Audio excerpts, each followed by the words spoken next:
Halo Sobat Dunia Seribu Besar, semoga Sobat selalu diberi kesehatan, panjang umur, dan rizki yang melimpah, amin.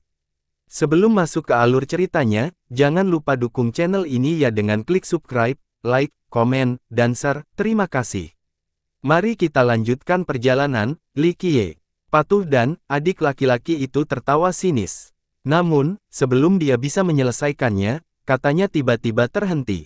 Entah, bayangan anak melintasi, disertai suara angin yang memecah. Para murid yang mengelilingi kelompok Qiurong Wanshui tertusuk dan jatuh ke tanah bahkan tanpa ada kesempatan untuk berteriak.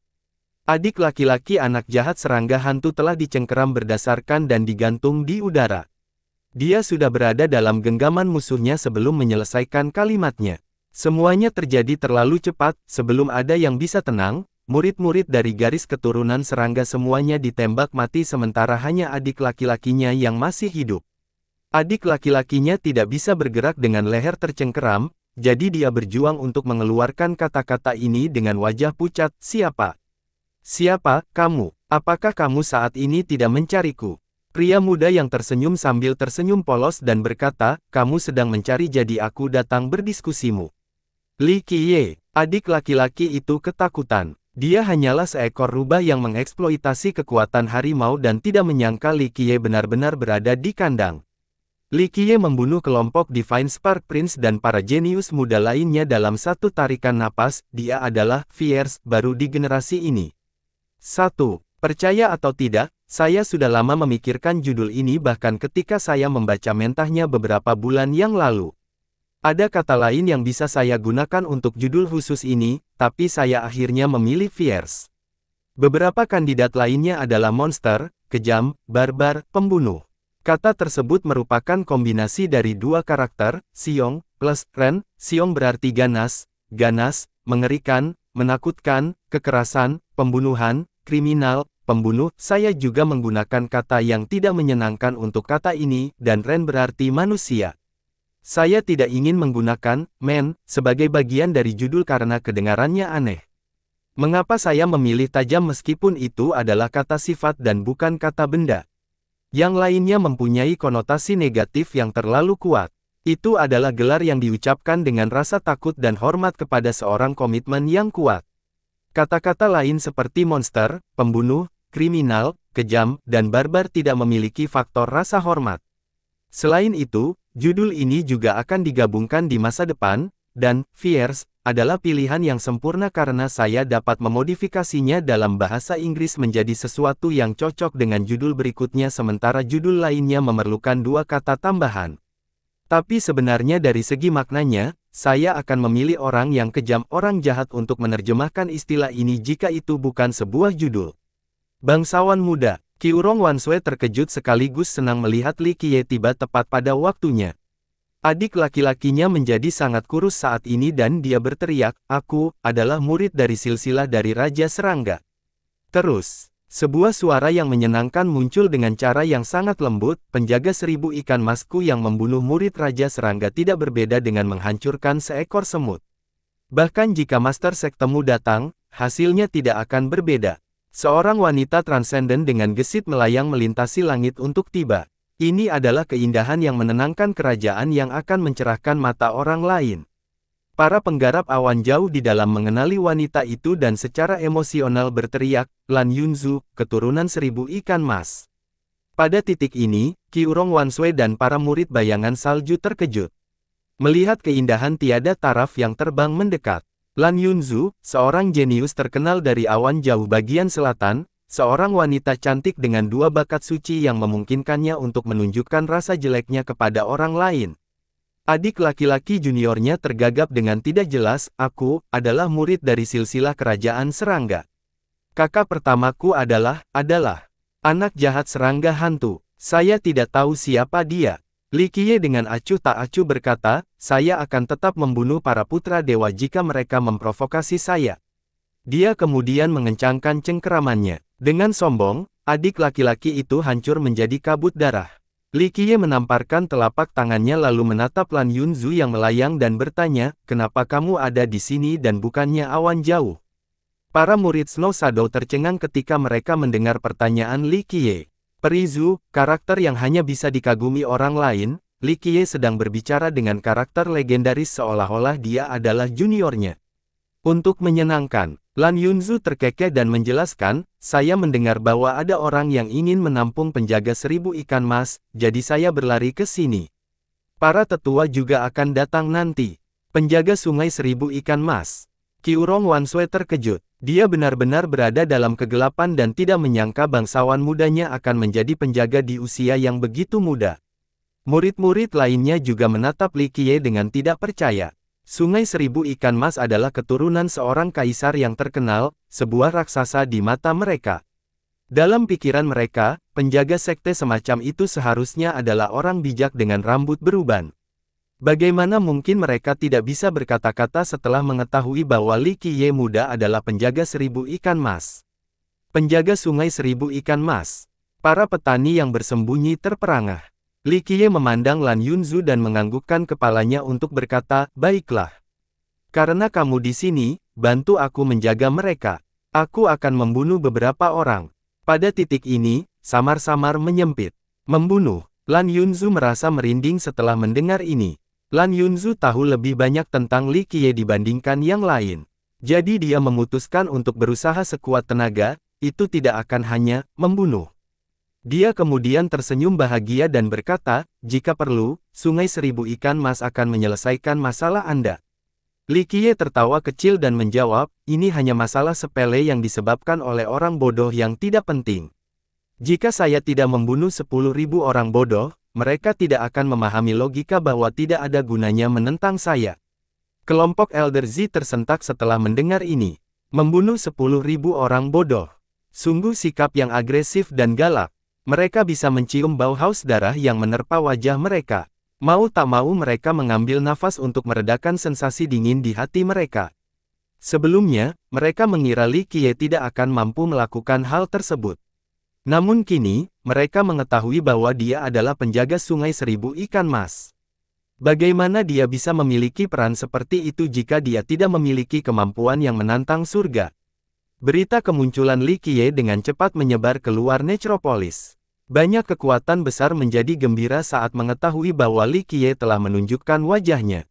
Hadiah yang besar akan mengundang para petualang yang ceroboh, belum lagi Li Qiye juga memiliki Prime Ominowski yang selalu memikat. Bang! Setelah ledakan keras, Li Qiye tiba-tiba memproyeksikan avatarnya ke langit.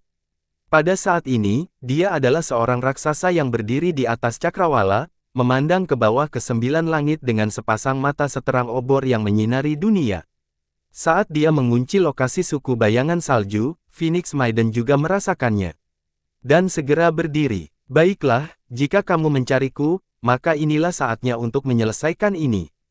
Raungan Li Qiye menggema di seluruh dunia dengan cara yang sombong, tidak peduli berapa banyak orang yang dibawa oleh negara percikan ilahi, aku sendiri yang akan membantai mereka semua. Tapi perhatikan peringatanku, jangan sentuh sehelai rambut pun dari suku bayangan salju, kalau tidak aku akan membunuh seluruh negaramu besok. Deklarasi tirani ini melanda langit dalam waktu yang lama. Banyak orang yang saling memandang setelah mendengar ini. Seseorang tidak bisa menahan cibiran dan berkata, bodoh, apakah dia tidak tahu siapa yang dia sakiti? Bunuh negara percikan ilahiku. Gambar Phoenix Maiden juga muncul di bawah 9 langit. Dia memiliki penampilan yang tajam dan agung, membuatnya tampak seperti ratu dunia ini. Dia berkata dengan dingin, hanya karena kata-kata ini, aku akan memutar suku bayangan salju, lalu aku akan memutar 9 klan kalian.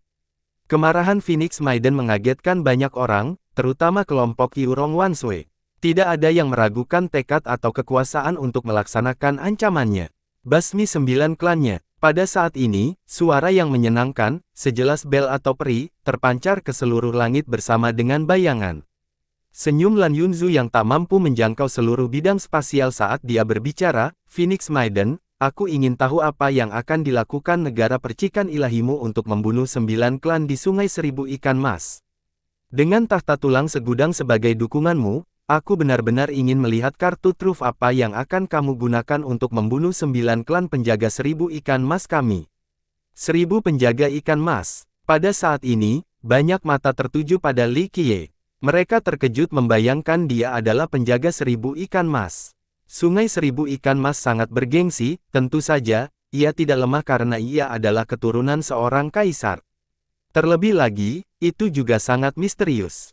Di masa lalu, Kaisar Abadi Qianli menyapu 9 langit. Ada rumor yang menyatakan bahwa dia bahkan menghancurkan alam leluhur.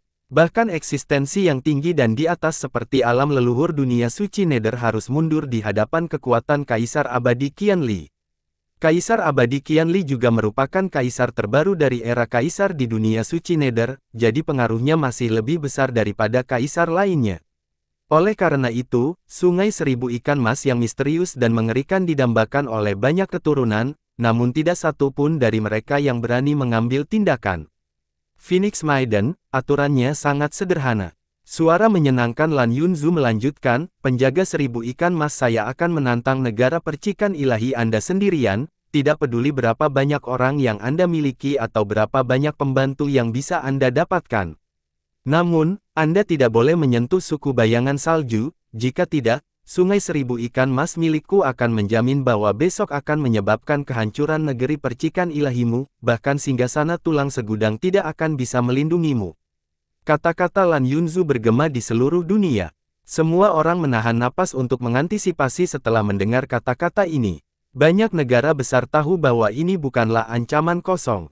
Negeri percikan ilahi memang sangat kuat, namun masih terdapat kekejangan yang besar jika dibandingkan dengan Sungai 1000 Ikan Mas di awan jauh bagian selatan. Sekte sungai memiliki kekuatan untuk menghancurkan negara percikan ilahi, dan singgasana tulang segudang berada terlalu jauh untuk membantu. Jadilah, Phoenix Maiden berbicara dengan sikap dingin, suruh dia datang sendiri, aku akan menunggu tepat di luar suku bayangan salju. Oleh karena itu, bayangannya di langit menghilang. Avatar Li Qiye dan Lan Yunzu juga menghilang dari cakrawala. Pesan-pesan di langit dari kedua sisi menciptakan suasana tegang. Semua orang tahu bahwa badai akan datang. Pertarungan ini pasti akan menggemparkan langit. Hal ini juga mengakibatkan sekelompok orang ragu-ragu. Sebelumnya, banyak orang yang mengincar Li Qiye bukan hanya karena Prime Ominowski, tapi juga karena bounty yang menggiurkan dari Phoenix Maiden. Namun, masalahnya sekarang berbeda karena mereka semua tahu bahwa Li Qiye adalah penjaga Sungai 1000 Ikan Mas. Ini berarti dia mendapat dukungannya.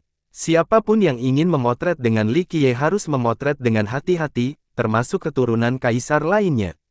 Hadiahnya sama, siapapun yang membunuh Li Qiye akan dilindungi oleh singgasana tulang segudang. Setelah pertukaran di udara, Phoenix Maiden segera mengeluarkan pesan ini. Banyak orang yang hendak menyerah tiba-tiba menjadi aktif kembali setelah mendengar tentang perlindungan dari tahta tulang. Hal ini langsung ditanggapi oleh Li Qiye, saya menyambut semua orang yang menginginkan bagian dari diri saya. Jika kamu berpikir kamu mampu, maka datang dan bunuh aku untuk mendapatkan Prime Ominowski dan hadiahnya. Jangan khawatir, selama kamu bisa membunuhku, Sungai 1000 Ikan Mas tidak akan menemukanmu untuk membalas dendam. Pernyataan Li Qiye membuat semua orang tercengang. Ini sama saja dengan berteriak bahwa dia tidak keberatan bermusuhan dengan seluruh dunia. Seorang master sekte tercengang setelah mendengar berita ini, orang ini gila, dia memprovokasi lebih banyak orang. Ketika menghadapi situasi seperti itu, orang lain akan menghindari keadaan yang lebih buruk. Li Qiye mempunyai Sungai 1000 Ikan Mas sebagai pendukungnya dan hal ini merupakan penghalang yang sangat besar, namun pernyataannya tidak ada bedanya dengan mengatakan kepada dunia bahwa dia adalah sepotong daging gemuk yang dapat dimakan oleh siapapun. Bocah ini gila atau cukup percaya diri untuk berpikir bahwa dia tidak stabil. Pendahulu penguasa surgawi tidak bisa menahan diri untuk tidak memintanya. Sungai 1000 Ikan Mas tidak akan membalas dendam. Mereka yang khawatir dengan posisi Li Qiye menjadi sangat gembira setelah mendengar ini. Dia malah memilih jalan yang sulit.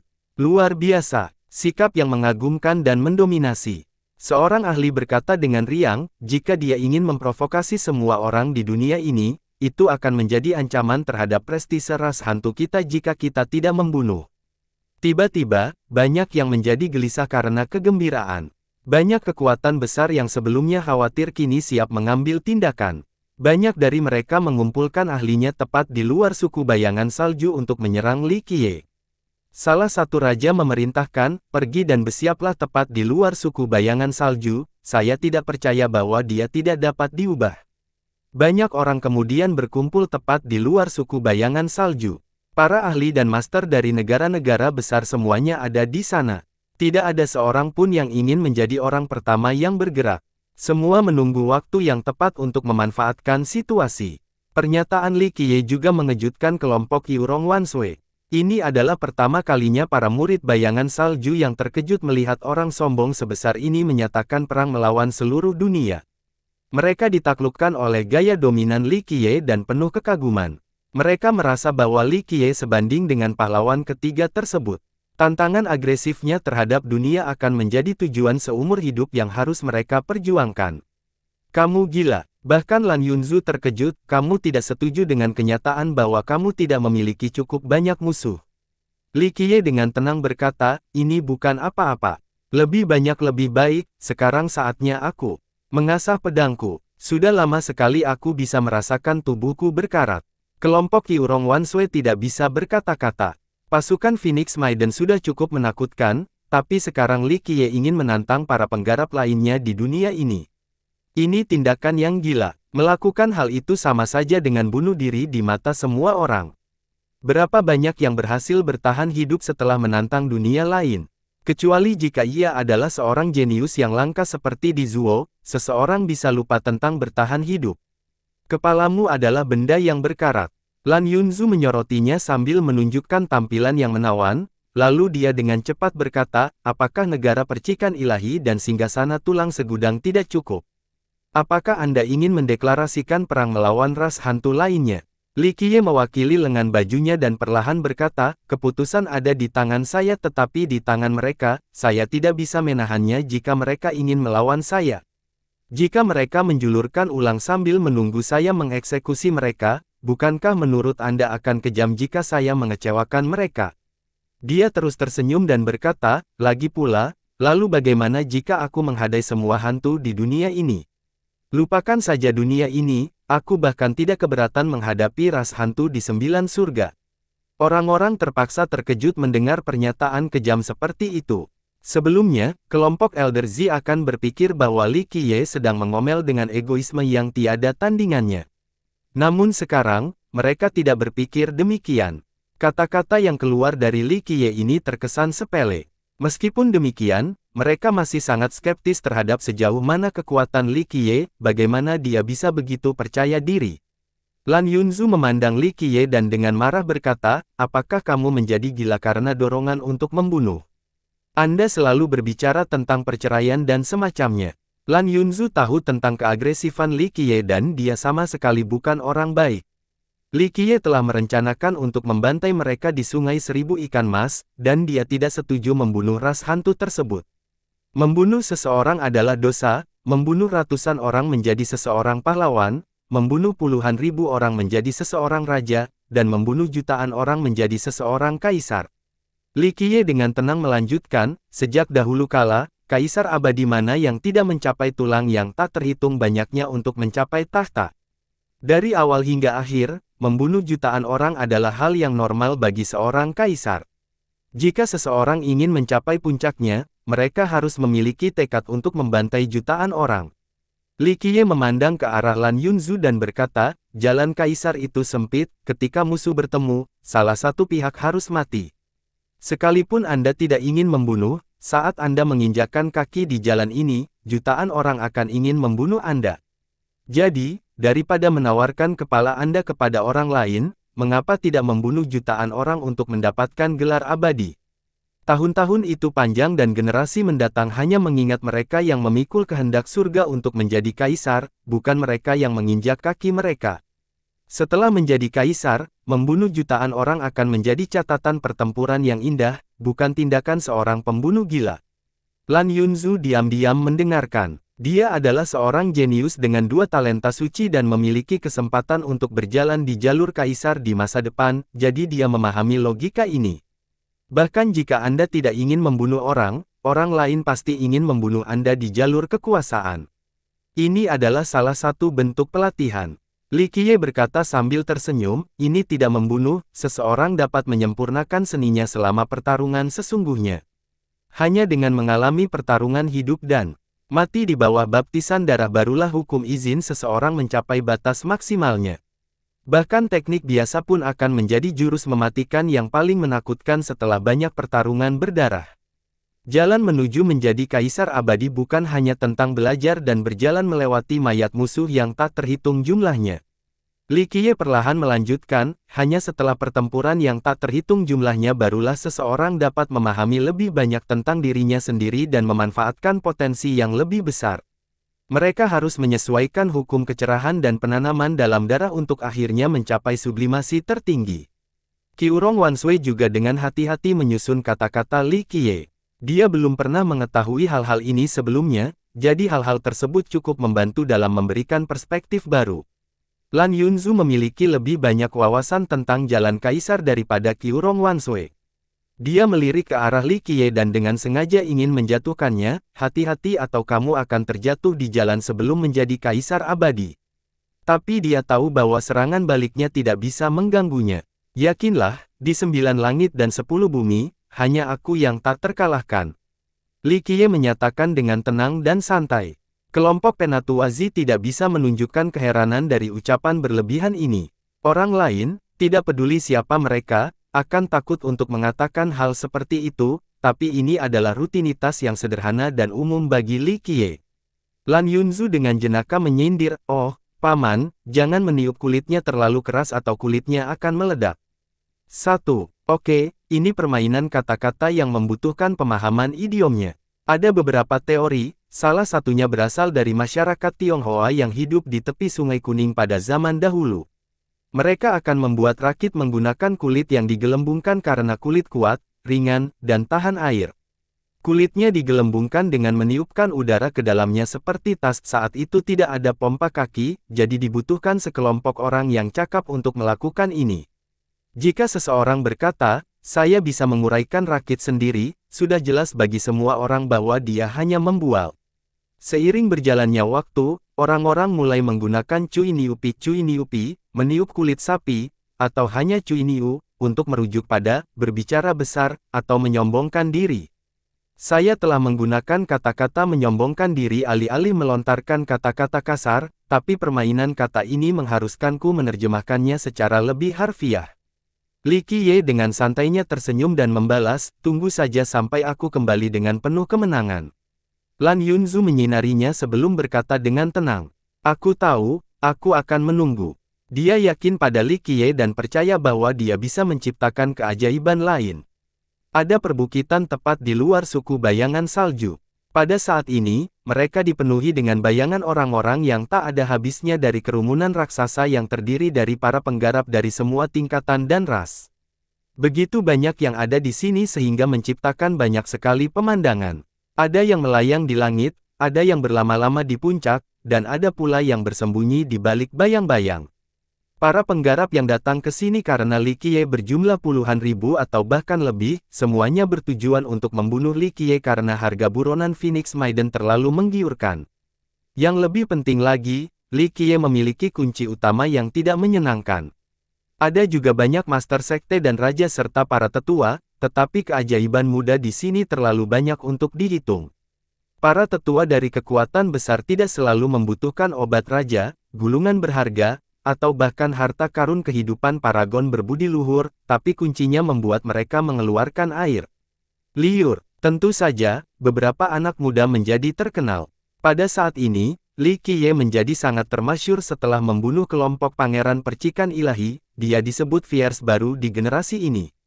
Capnya hampir mencapai tingkat anak suci bulan sabit Titanic atau anak jahat serangga hantu dari garis keturunan kaisar. Membunuh Li Qiye akan memberi mereka kesuksesan dan pengakuan untuk menjadi pahlawan generasi muda yang paling mempesona. Para sahabat muda tahu bahwa mereka bukanlah tandingan Li Qiye 1 lawan 1, namun banyak yang tetap ingin mengambil nyawanya. Bahkan para pendahulu penguasa surgawi secara pribadi datang bersama puluhan ribu ahli, bertindak seperti harimau yang mengintai mangsanya. Seperti kata pepatah, semut yang cukup akan menggigit gajah sampai mati. Para pihak yang terlibat muda ini ingin menyerang Li Qiye secara diam-diam selama kekacauan dan memenggal kepalanya. Ketika saatnya tiba, mereka tidak hanya akan mendapatkan hadiah dari Phoenix Maiden, mereka juga akan mendapatkan reputasi yang termasyhur. Memikirkan potensi yang besar saja sudah membuat darah mereka mendidih karena kegembiraan. Mereka tidak sabar untuk memenggal kepala Li Qiye dan menikmati membuka jalan masa depan mereka. Dan tentu saja, ada juga yang tidak ingin terlibat di perairan keruh tersebut dan malah ikut bersenang-senang. Kelompok ini berdiri sangat jauh dari suku bayangan salju karena mereka hanya ingin menyaksikan pertempuran tersebut. Ada juga kelompok lain yang mempunyai rencana berbeda. Kelompok ini terdiri dari beberapa pakaian dalam yang tersembunyi di balik bayang-bayang. Jika diberi kesempatan, mereka pasti akan memberikan pukulan fatal pada Li Qiye. Mereka tidak datang untuk mendapatkan hadiah atau untuk Prime Minouski, mereka datang untuk membalas dendam terhadap murid dan keturunan mereka. Di Oasis, Li Qiye membunuh banyak penggarap hantu muda. Tetua mereka adalah nenek moyang sekte yang telah menunggu kesempatan untuk membalas dendam. Di luar suku bayangan salju, tak terhitung banyaknya ahli yang menahan napas untuk mengantisipasi kedatangan Li Qiye. Ada yang heboh, ada yang tegang, ada pula yang menyembunyikan emosi. Hanya Divine Spark Phoenix Maiden yang sedang duduk di kereta Phoenix-nya yang tetap tenang. Seolah-olah kemenangannya sudah menjadi kepastian. Para anggota Snow Shadow dilanda ketakutan. Meskipun musuh belum mengambil tindakan terhadap mereka, siapa yang bisa meramalkan apa yang akan terjadi setelah pertempuran? Pada titik ini, mereka hanya bisa berdoa agar Li Qiye menjadi pemenang dengan tawa terakhirnya. Mayoritas murid Snow Shadow tidak mengetahui siapa Li Qiye atau mengapa suku mereka dikaitkan dengan manusia. Namun, pertanyaan-pertanyaan ini tidak lagi penting bagi mereka. Yang terpenting adalah kemenangan Li Qiye adalah harapan terakhir bayangan salju untuk bertahan hidup. Jika Li Qiye mati, maka di tengah kegembiraan itu, negara percikan ilahi dan banyak orang akan menghancurkan seluruh suku bayangan salju. Oleh karena itu, seluruh suku bayangan salju diam-diam berdoa agar Li Qiye memenangkan semua orang demi kelangsungan hidup mereka. Li Qiye akhirnya muncul di bawah mata yang tak terhitung jumlahnya. Seperti yang dia katakan sebelumnya, dia datang sendirian. Dia berjalan dengan santai seolah-olah usaha ini tidak berbahaya sama sekali, dia hanya berjalan-jalan di hadapan pasukan yang perkasa. Dia di sini, dia di sini.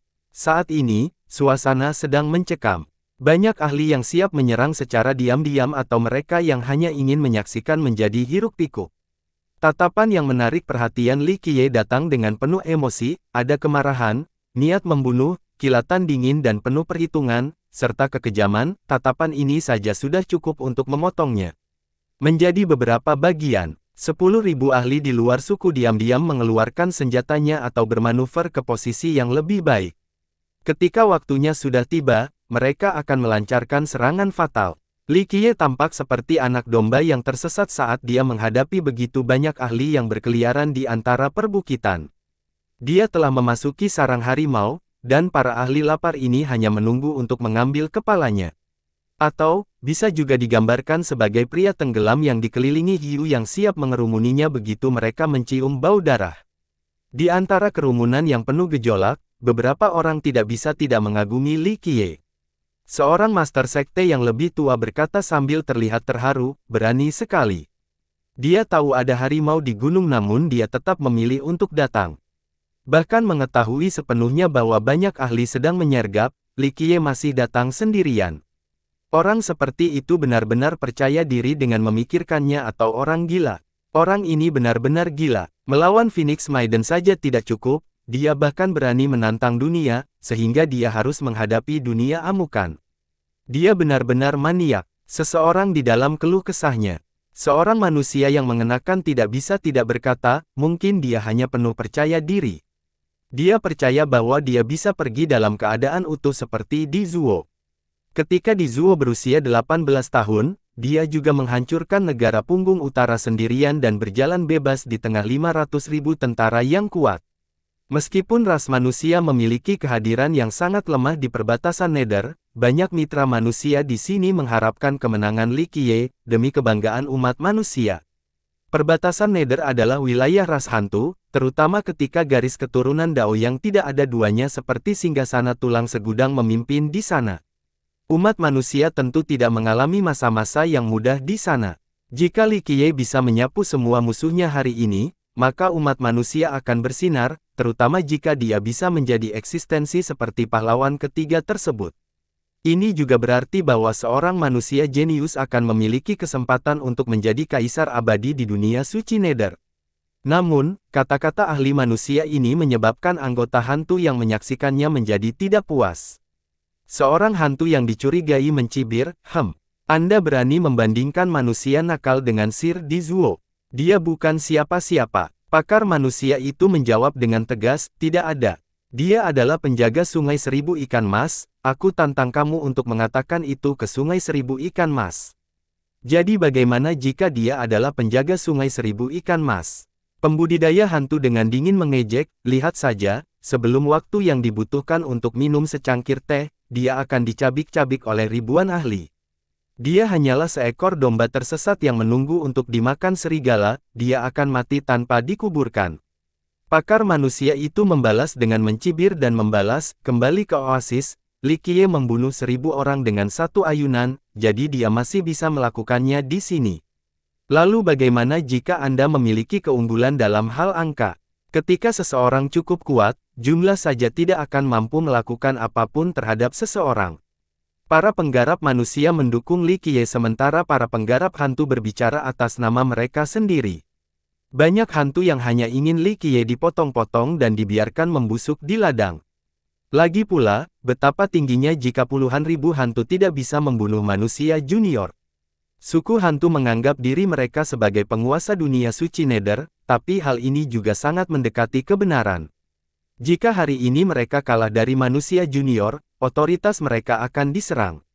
Raja Hantu Sungai Tenang, Netherwell Bonedemon, Raja Mayat Gunung Onyx, 8.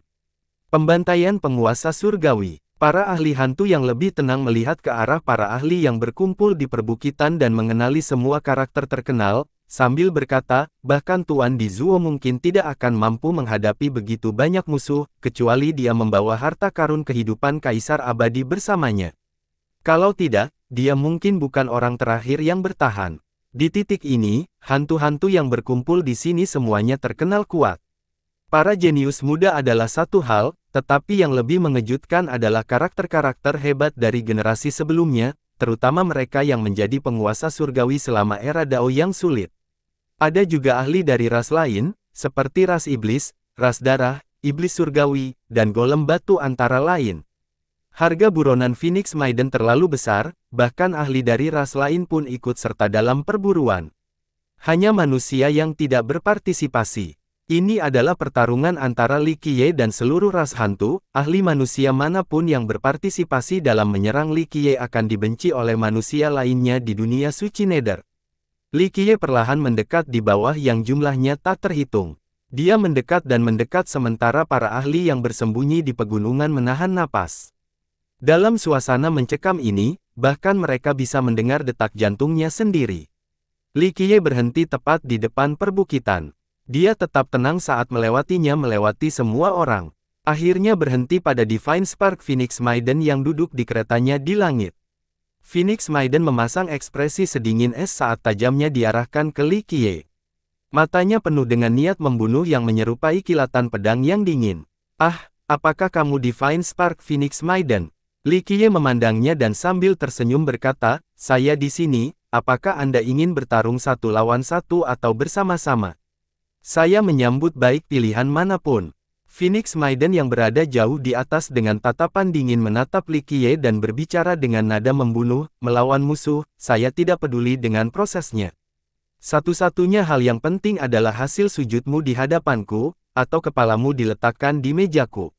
Saya khawatir Anda tidak akan dapat mencapai kedua hasil tersebut. Li Qiye dengan acuh tak acuh menyatakan sambil berdiri di hadapan pasukan perkasa sambil tersenyum, bagaimana kalau saya memberi Anda san? Enyahlah sekarang ke ujung surga dan aku akan membayangkan pura tidak terjadi apa-apa. Bodoh yang naif, masih mengomel setelah membunuh adikku. Mata dingin Phoenix Maiden penuh dengan niat membunuh, dia tidak berbeda dengan ratu yang gila. Maksudmu pangeran tak berguna itu? Itu hanya bisa digambarkan sebagai dia memilih kematian. Dia berani bersekongkol dengan orang lain untuk melawanku. Saya sudah cukup berbelas kasih karena tidak melampiaskannya ke negara percikan ilahi Anda. Hari ini akan menjadi pemakamanmu. Aku akan mempersembahkan kepalamu di pemakaman adik laki-lakiku untuk menenangkan jiwa di surga. Phoenix Maiden berbicara dengan ekspresi dingin. Li Qiye terlalu malas untuk berbicara lebih lama lagi, jadi dia berkata, kalau begitu, berhentilah membuang-buang waktu. Lanjutkan saja dan lihat siapa yang akan menjadi pemenang utama. Apakah kamu ingin pergi duluan, atau kamu ingin membiarkan premi bayaran ini mendatangiku? Phoenix Maiden dengan sorotan dinginnya dan kemudian berbicara tanpa emosi, pahlawan, mulai sekarang, hadiahnya akan berlipat ganda. Tangkap Li Qiye hidup-hidup, 3 tetes darah panjang umur leluhur berbudi luhur, kepala Li Qiye, 1 pil obat raja dan memberi darah panjang umur berumur 1 juta tahun, salah satu anggota tubuhnya, 1 gulungan berharga dan 1 harta karun sejati paragon berbudi luhur.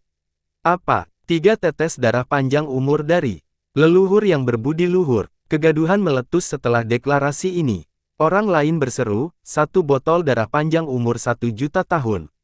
1 tetes darah panjang umur selama 10.000 tahun, 1 tetes darah panjang umur dari 10.000 tetes darah, ini adalah ungkapan yang menggambarkan betapa berharganya darah panjang umur seorang yang lewat. Leluhur yang berbudi luhur bahkan lebih berharga karena mereka adalah eksistensi tertinggi di antara paragon berbudi luhur. Beberapa orang mengatakan bahwa leluhur yang berbudi luhur adalah yang paling dekat dengan kaisar abadi, mereka berada di puncak wilayah mereka. Bahkan ada yang mengatakan bahwa kekuasaan mereka sangat dekat dengan kaisar. Jadi bagaimana 3 tetes darah panjang umur tidak menyebabkan jantung berdebar? Karakter besar di akhir masa hidup mereka kehilangan ketenangan setelah mendengar hadiah ini. Beberapa pakaian dalam yang tersembunyi di balik bayang-bayang ingin dipotret. Umur mereka sudah tua, tapi mungkin 3 tetes darah ini akan membuat mereka bisa hidup beberapa tahun lagi. Namun, pakaian dalam ini sudah berumur sangat lama. Mereka tidak terburu-buru mengambil tindakan dan hanya terus mengamati untuk melihat kekuatan sebenarnya dari Li Qiye. Beberapa dari mereka sangat mewaspadai dia. Bagaimanapun, dia masih menjadi penjaga sekte sungai. Mereka tidak yakin apakah sekte sungai akan melindunginya jika mereka menyerang Li Qiye. Kondisi baru Phoenix Maiden menyebabkan para ahli yang menyaksikan tidak dapat lagi menanggungnya. Para ahli hantu yang ingin membunuh Li Qiye menjadi semakin gelisah. Hanya dalam beberapa saat, mata bersinar yang tak terhitung jumlahnya menatap ke arahnya. Saat ini, dia adalah sepotong daging gemuk yang ingin dimakan semua orang. Para penggarap memandang Li Qiye seperti serigala lapar, tetapi tidak ada seorang pun yang mau mengambil langkah pertama. Li Qiye memiliki tingkat popularitas tertentu setelah membunuh kelompok Golden Child, jadi tidak ada seorang pun yang ingin menjadi orang pertama yang memakan kepiting.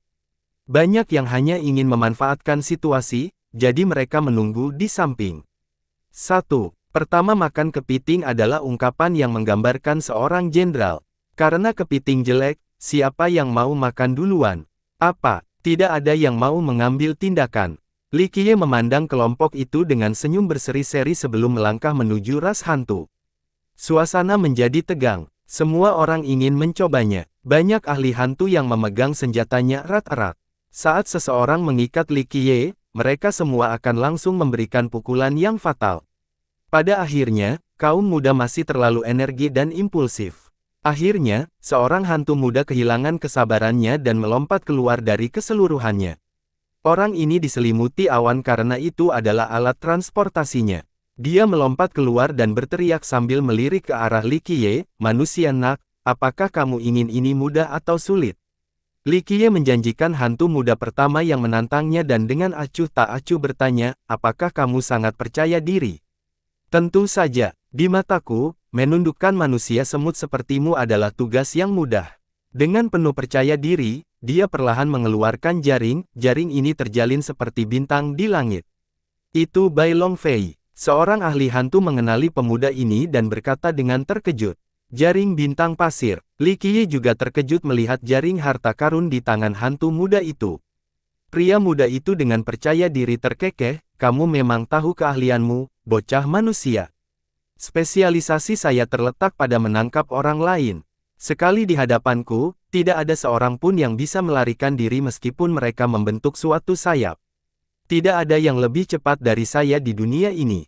Seorang ahli manusia yang Mengamati dari jauh mengangkat suara untuk memperingatkan Li Qiye, hati-hati dengan Sunstar Net miliknya. Dia juga merupakan penyelesaian minor Soaring Dragon Fisik, jadi dia memiliki kecepatan yang luar biasa. Jaringnya sangat sulit dihindari setelah dilemparkan. Jadi Bai Longfei adalah seorang Soaring Dragon Fisik yang lahir secara alami, seorang raja fisik. Seseorang harus menyadari bahwa itu adalah salah satu dari dua fisik raja di bawah cabang Soaring Immortal. Fisik di bawah cabang ini sangat cepat. Bai Longfei dilahirkan dengan fisik seperti ini dan sekarang, sudah mencapai penyelesaian kecil. Bahkan penguasa kecil pun tidak akan bisa menangkapnya. Sunstar Net disempurnakan dari banyak bintang di galaksi yang luas. Saat jaring ditebarkan, itu sama saja dengan jerat yang tak terhindarkan. Kecepatan Bai Longfei dalam akuarium dengan jaring memungkinkan dia dengan mudah menangkap orang hidup-hidup, jadi meskipun budidayanya lebih lemah dibandingkan dengan para jenius lainnya, dia masih cukup ditakuti. Belum terlambat untuk menyerah untuk mengurangi penderitaan. Bai Longfei berkata sambil tersenyum, jika tidak, maka saya mengambil tindakan, Anda bahkan tidak akan memiliki kesempatan untuk bereaksi. Saat berbicara, Bai Longfei terus mengubah posisinya. 4 bayangan muncul di sekitar Li Qiye. Setiap bayangan meninggalkan gambar yang panjang dan cepat berlalu. Tidak ada yang tahu mana Bai Longfei yang asli dan palsu. Kecepatan yang sangat cepat. Sayangnya Bai Longfei tidak berasal dari keturunan kaisar. Ini sungguh menyia-nyiakan fisik yang hebat ini. Penguasa surgawi dari generasi sebelumnya mendecakkan lidahnya setelah menyaksikan kecepatan Bai Longfei yang bahkan lebih cepat dari penguasa kecil. Li Qiye berdiri diam tanpa memasukkan mata. Dia hanya berkata dengan enteng, serang cepat, aku tidak punya waktu untuk mendengarkan omongan kosongmu. Idiot, terima tangkapanmu. Bayangan Bai Longfei semuanya berteriak. Yang asli masih sulit dibedakan. Dalam sekejap mata, Bai Longfei membuang Sunstar Net dengan kecepatan luar biasa karena bertujuan untuk menyerang Li Qiye dengan propertinya yang tidak bisa dihindari. Kecepatan luar biasa ini mengejutkan banyak orang. Tidak heran mengapa orang mengatakan bahwa Bai Longfei bahkan bisa menangkap penguasa kecil. Kecepatannya tidak berlebihan sama sekali. Bang, ulangi. Suara patah tulang muncul saat mayat Bai Longfei terlempar ke langit. Li Qiye telah pindah ke belakang Bai Longfei yang asli dan menghancurkan kepalanya dengan satu pukulan. Bai Longfei tidak melihat apapun bahkan pada saat kematiannya. Tentu saja dia tidak bisa melihat bagaimana Li Qiye muncul di belakangnya meskipun kecepatannya sangat tinggi. Kamu hanya menunjukkan sedikit keahlianmu di hadapan seorang ahli sejati. Li Qiye bahkan tidak repot-repot melihat mayatnya dan berkata, kecepatan Bai Longfei tidak berbeda dengan kecepatan siput di mata Li Qiye. Li Qiye bahkan tidak perlu menggunakan Soaring Immortal Fisik untuk melawan Bai Longfei, 6 varian Kung Peng sendiri jauh lebih cepat daripada Bai Longfei. Banyak orang bergidik setelah melihat bagaimana Li Qiye dengan mudah membunuh Bai Longfei hanya dengan satu keuangan.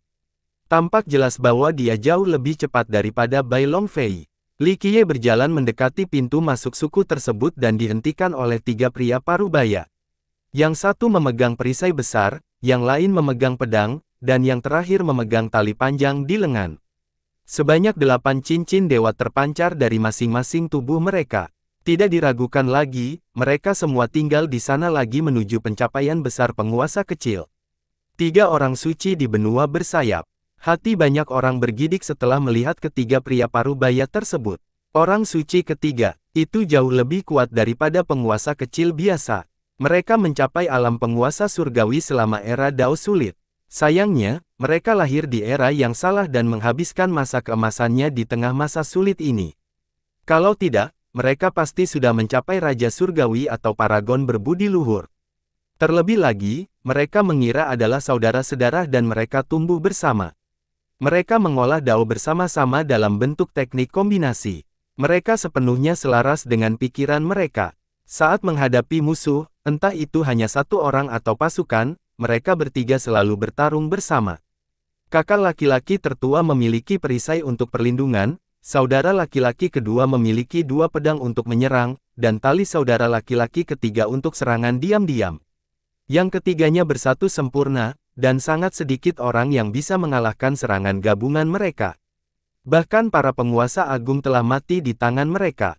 Junior, apa yang akan kamu lakukan sekarang? Kakak laki-laki tertua dengan perisai berbicara dengan penampakan gunung yang tidak bisa dipecahkan. Li Qiye perlahan menghunuskan pedang di pinggangnya. Ini hanyalah pedang besi biasa. Dia kemudian menuangkan energi darahnya ke dalam dan memancarkan cahaya merah seolah itu adalah pedang harta karun. Kali ini, Li Qiye telah menyiapkan pedang dan goloknya. Dia ingin melatih dirinya sendiri, jadi dia menghindari penggunaan fisik ketuhanan yang menekan neraka dan fisik abadi yang melonjak. Jika tidak, pertarungan ini tidak akan dianggap sebagai tantangan baginya. Li Qiye menunjuk dengan pedangnya dan dengan ringan berkata, "Ayo, jangan buang-buang kata." Oleh karena itu, dialah pedang yang muncul. Pedang biasa yang disalurkan energi darahnya sepertinya memiliki spiritualitas tersendiri. Bodoh sekali. Kakak kedua meraung lalu menyerang dengan pedang gandanya secara instan. Tebasan pedang datang secara tiba-tiba dan terus-menerus seperti banjir. Serangan penguasa kecil memenuhi langit dan menciptakan pemandangan yang mengerikan. Tebasan pedang dapat dengan mudah membelah bumi dan gunung menjadi dua. Apakah kamu tidak malu dengan menunjukkan tingkat penguasaan pedang yang sedikit? Li Qiye tersenyum. Zeng, dia mengangkat pedangnya ke langit. Saat ini, pedang biasa di tangan Li Qiye sepertinya telah berubah menjadi naga banjir. Sebuah tebasan melintasi langit seperti sungai yang deras, tebasan pedang saudara kedua tidak bisa dibandingkan dengan serangan Li Qiye. Sinar pedang hantu itu ditenggelamkan oleh sungai besar ini dan dihancurkan oleh niat pedang yang tak tertandingi. Serangan pedang ini tidak hanya menghancurkan sinar pedang saudara kedua, tapi juga menyebabkan banyak gunung runtuh, memaksa banyak penonton yang ketakutan untuk mundur. Ini adalah pedang pelintas sungai, variasi pertama dari pedang 8 pelintas surga yang dulunya milik dewa bela diri yang tak terkalahkan. Itu berasal dari zaman yang sangat kuno. Setelah digabungkan dengan pedang abadi tirani untuk mengerahkan potensi utamanya, pedang itu bisa dipuji sebagai sesuatu yang tidak ada duanya. Li Qiye kaktus secara alami hingga seperti awan yang melayang dan udara yang mengalir. Pedang niat melintasi langit dengan tekniknya yang cermat. Satu tebasan saja sudah menyebabkan saudara kedua di alam penguasa kecil tidak sanggup lagi menanggungnya. Memperbaiki. Saat saudara laki-laki kedua dalam bahaya, perisai besar saudara laki-laki pertama memblokir tebasan yang melonjak ini. Saat serangan Li Qiye berakhir, saudara ketiga mulai bergerak. Talinya melesat menuju titik rawan Li Qiye dengan kecepatan kilat seperti ular berbisa yang tersembunyi di balik bayang-bayang menunggu serangan mematikan. Cambuknya terlalu cepat, itu dimaksudkan untuk menusuk kepala Li Qiye. Dengan kejam, tapi siapa yang lebih cepat dari Li Qiye? Li Qiye tidak repot-repot menolehkan kepalanya dan hanya melepaskan ayunan backhandnya. Tebasan pedang yang mirip dengan air musim gugur yang jernih dengan mudah memblokir serangan diam-diam. Namun, tidak berhenti sampai di situ, ia memotong langsung ke arah dada saudara ketiga. Ini adalah pedang air kebencian, variasi kedua dari 8 variasi. Pedang ini bisa menutupi langit tanpa meninggalkan celah apapun. Memperbaiki. Melihat saudara laki-laki ketiganya akan ditebas oleh pedang, perisai besar saudara laki-laki pertama tampak hidup dan dengan cepat bergerak ke hadapan saudara ketiga untuk memblokir serangan ini. Pada saat yang sama, pedang ganda milik saudara kedua itu diselimuti dari langit, menciptakan sebuah salib dari atas yang dengan cepat melingkupi Li Qiye. Dia berpikir bahwa hal itu akan membunuh Li Qiye dalam sekejap. Saya tidak punya waktu untuk bermain dengan kalian semua. Li Qiye meraung. Dengan ledakan, sinar merah memancarkan dari belakang kepala Li Qiye saat roda kehidupannya muncul. Lautan darah yin yang menciptakan gelombang pasang yang menjulang ribuan meter. Energi darah dalam jumlah besar dituangkan ke dalam pedang di tangan Li Qiye, menciptakan lautan api yang sangat mengerikan yang mulai membakar dunia. Dentang, nyanyian pedang lainnya memenuhi langit. Satu lagi tebasan melingkar keluar saat kilatan pedang tiba-tiba muncul dengan kecepatan yang tak tertandingi. Kilatan ini cukup untuk menghilangkan matahari dan bulan di langit. Loping Sky Sabre, ini adalah variasi ketiga yang mampu membunuh langit dan bumi. Meski hanya kilatan tajam dan berkedip, ujungnya tak terbendung. Saatnya berakhir ini, Li Qiye berteriak sambil mengeluarkan api ke seluruh langit. Energi dalam jumlah tak terbatas mengubah pedang biasa menjadi pedang darah. Dalam detik tanpa suara ini, pedang itu memotong perisai saudara laki-laki seolah-olah pertama olah itu adalah tahu dan melanjutkan ke tubuhnya, membelahnya menjadi dua dan menyebabkan darah muncrat. Kakak laki-laki, kakak kedua terkejut, tapi itu juga sudah terlambat baginya. Brengsek, tebasan melingkar yang tak terhentikan juga membelah pinggangnya menjadi dua. Kakak ketiga yang marah dengan marah menerkam ke depan saat cambuknya meraung seperti naga gila. Brengsek, pedang yang berlumuran darah dibalikkan sekali lagi oleh Li Qiye seperti pelangi melintasi langit. Itu masih variasi Loping Sky Saber yang sama, di bawah ledakan energinya, pedang ini dapat membunuh naga dan membungkus burung phoenix. Cambuk itu terpenggal bersama dengan kepala saudara ketiga saat darahnya melonjak tinggi. Hanya dalam sekejap mata, 3 orang suci di benua bersayap semuanya mati secara mengenaskan di bawah pedang Li Qiye, sebuah pedang biasa yang terbuat dari baja biasa. Hal ini memaksa mata semua orang terbuka lebar karena tidak percaya. Pada titik ini, lautan darah yin yang milik Li Qiye meraung dan gelombang darah di langit melonjak lebih tinggi lagi. Seolah ombak ingin menyapu bintang-bintang yang bergelantungan di langit. Di dalam lautan darah ini ada matahari dan bulan merah yang mengambang. Li Qiye berdiri di sana dengan tenang untuk merasakan kabut darah di lautan dan merasakan gelombang energi yang mengalir ke tubuhnya. Fisik Li Qiye cukup kuat untuk menjaga vitalitas yang tak terbatas ini. Di masa lalu, tubuhnya tidak akan mampu menahan energi darah seperti lautan ini, jadi dia sangat menikmati sensasi saat ini. Dia membenamkan dirinya dalam lautan darah ini dan menikmati kedalamannya. Seolah-olah Li Qiye memanggul lautan darah ini saat dia perlahan berjalan menuju pintu masuk dan dengan tenang tersenyum, teknik gabungan yang tidak buruk, tapi sayangnya, mereka tidak mengembangkan hukum. Kaisar, teknik gabungan ketiga orang suci itu memang luar biasa, namun berkah hukum mereka masih jauh dari cukup. Kalau saja mereka bisa mengembangkan hukum kebijaksanaan seorang kaisar, maka mereka akan menjadi tangguh dan bisa membunuh penguasa agung seperti anjing. Pada titik ini, hati banyak penonton tenggelam. Li Qiye dengan mudah membunuh orang suci ketiga itu, ini terlalu menantang surga. Mereka menatap lautan darah yang menderu tepat di belakangnya. Mereka menjadi sangat terpikat dengan keserakahan saat mereka mengeluarkan air liur karena mereka memahami betapa hebatnya harta panjang umur ini. Seorang penguasa dari sebuah negara besar mau tidak mau berbicara dengan rasa iri, mungkin ini adalah harta karun panjang umur tingkat kaisar abadi. Energi darah tirani yang mampu mengubah baja biasa menjadi pedang ilahi mampu dengan mudah memotong harta 3 orang suci. Seberapa kuatkah energi darah ini? Itu pasti setingkat kaisar abadi. Setelah mendengar ini, tidak hanya mata tuan ini yang memerah karena cemburu, banyak sinar tamak yang terpancar dari terjadinya orang-orang. Betapa hebatnya memiliki harta karun panjang umur kaisar abadi. Bahkan teknik yang paling biasa, setelah diperkuat dengan energi darah kaisar abadi, dapat merobek langit dan membelah lautan. Harta karun panjang umur seperti itu akan selalu penuh godaan. Semakin banyak orang yang ingin membunuh Li Qiye. Ini bukan lagi sekedar hadiah dari Phoenix Maiden, harta panjang umur Li Qiye bahkan lebih bermanfaat daripada ketidakseimbangannya. Oh, Buddha yang penyayang. 8 lelaki tua yang tampaknya berusia sekitar 70 tahun menonjol saat ini. Meskipun mereka tampak cukup tua, ternyata vitalitas mereka sangat bersemangat, mirip dengan pria muda. Selain itu, meskipun auranya mengerikan, ada gelombang cahaya terang tepat di belakang mereka seolah-olah mereka adalah Nether Buddha. Kedelapan lelaki tua itu membentuk garis lurus. Tangan orang di belakang mereka akan diletakkan di bahu mereka. Dalam sedetik, seolah-olah kedelapannya menjadi satu. 8 Buddha hantu Zen. Banyak yang menonton dari jauh merasa khawatir setelah melihat 8 hantu tua ini. Ini adalah karakter menakutkan tingkat tua dari suku hantu Zen. Pada titik ini, 8 pria itu membuka cincin dewa mereka. Masing-masing dari mereka memiliki 10 cincin dewa, jadi mereka semua adalah penguasa agung.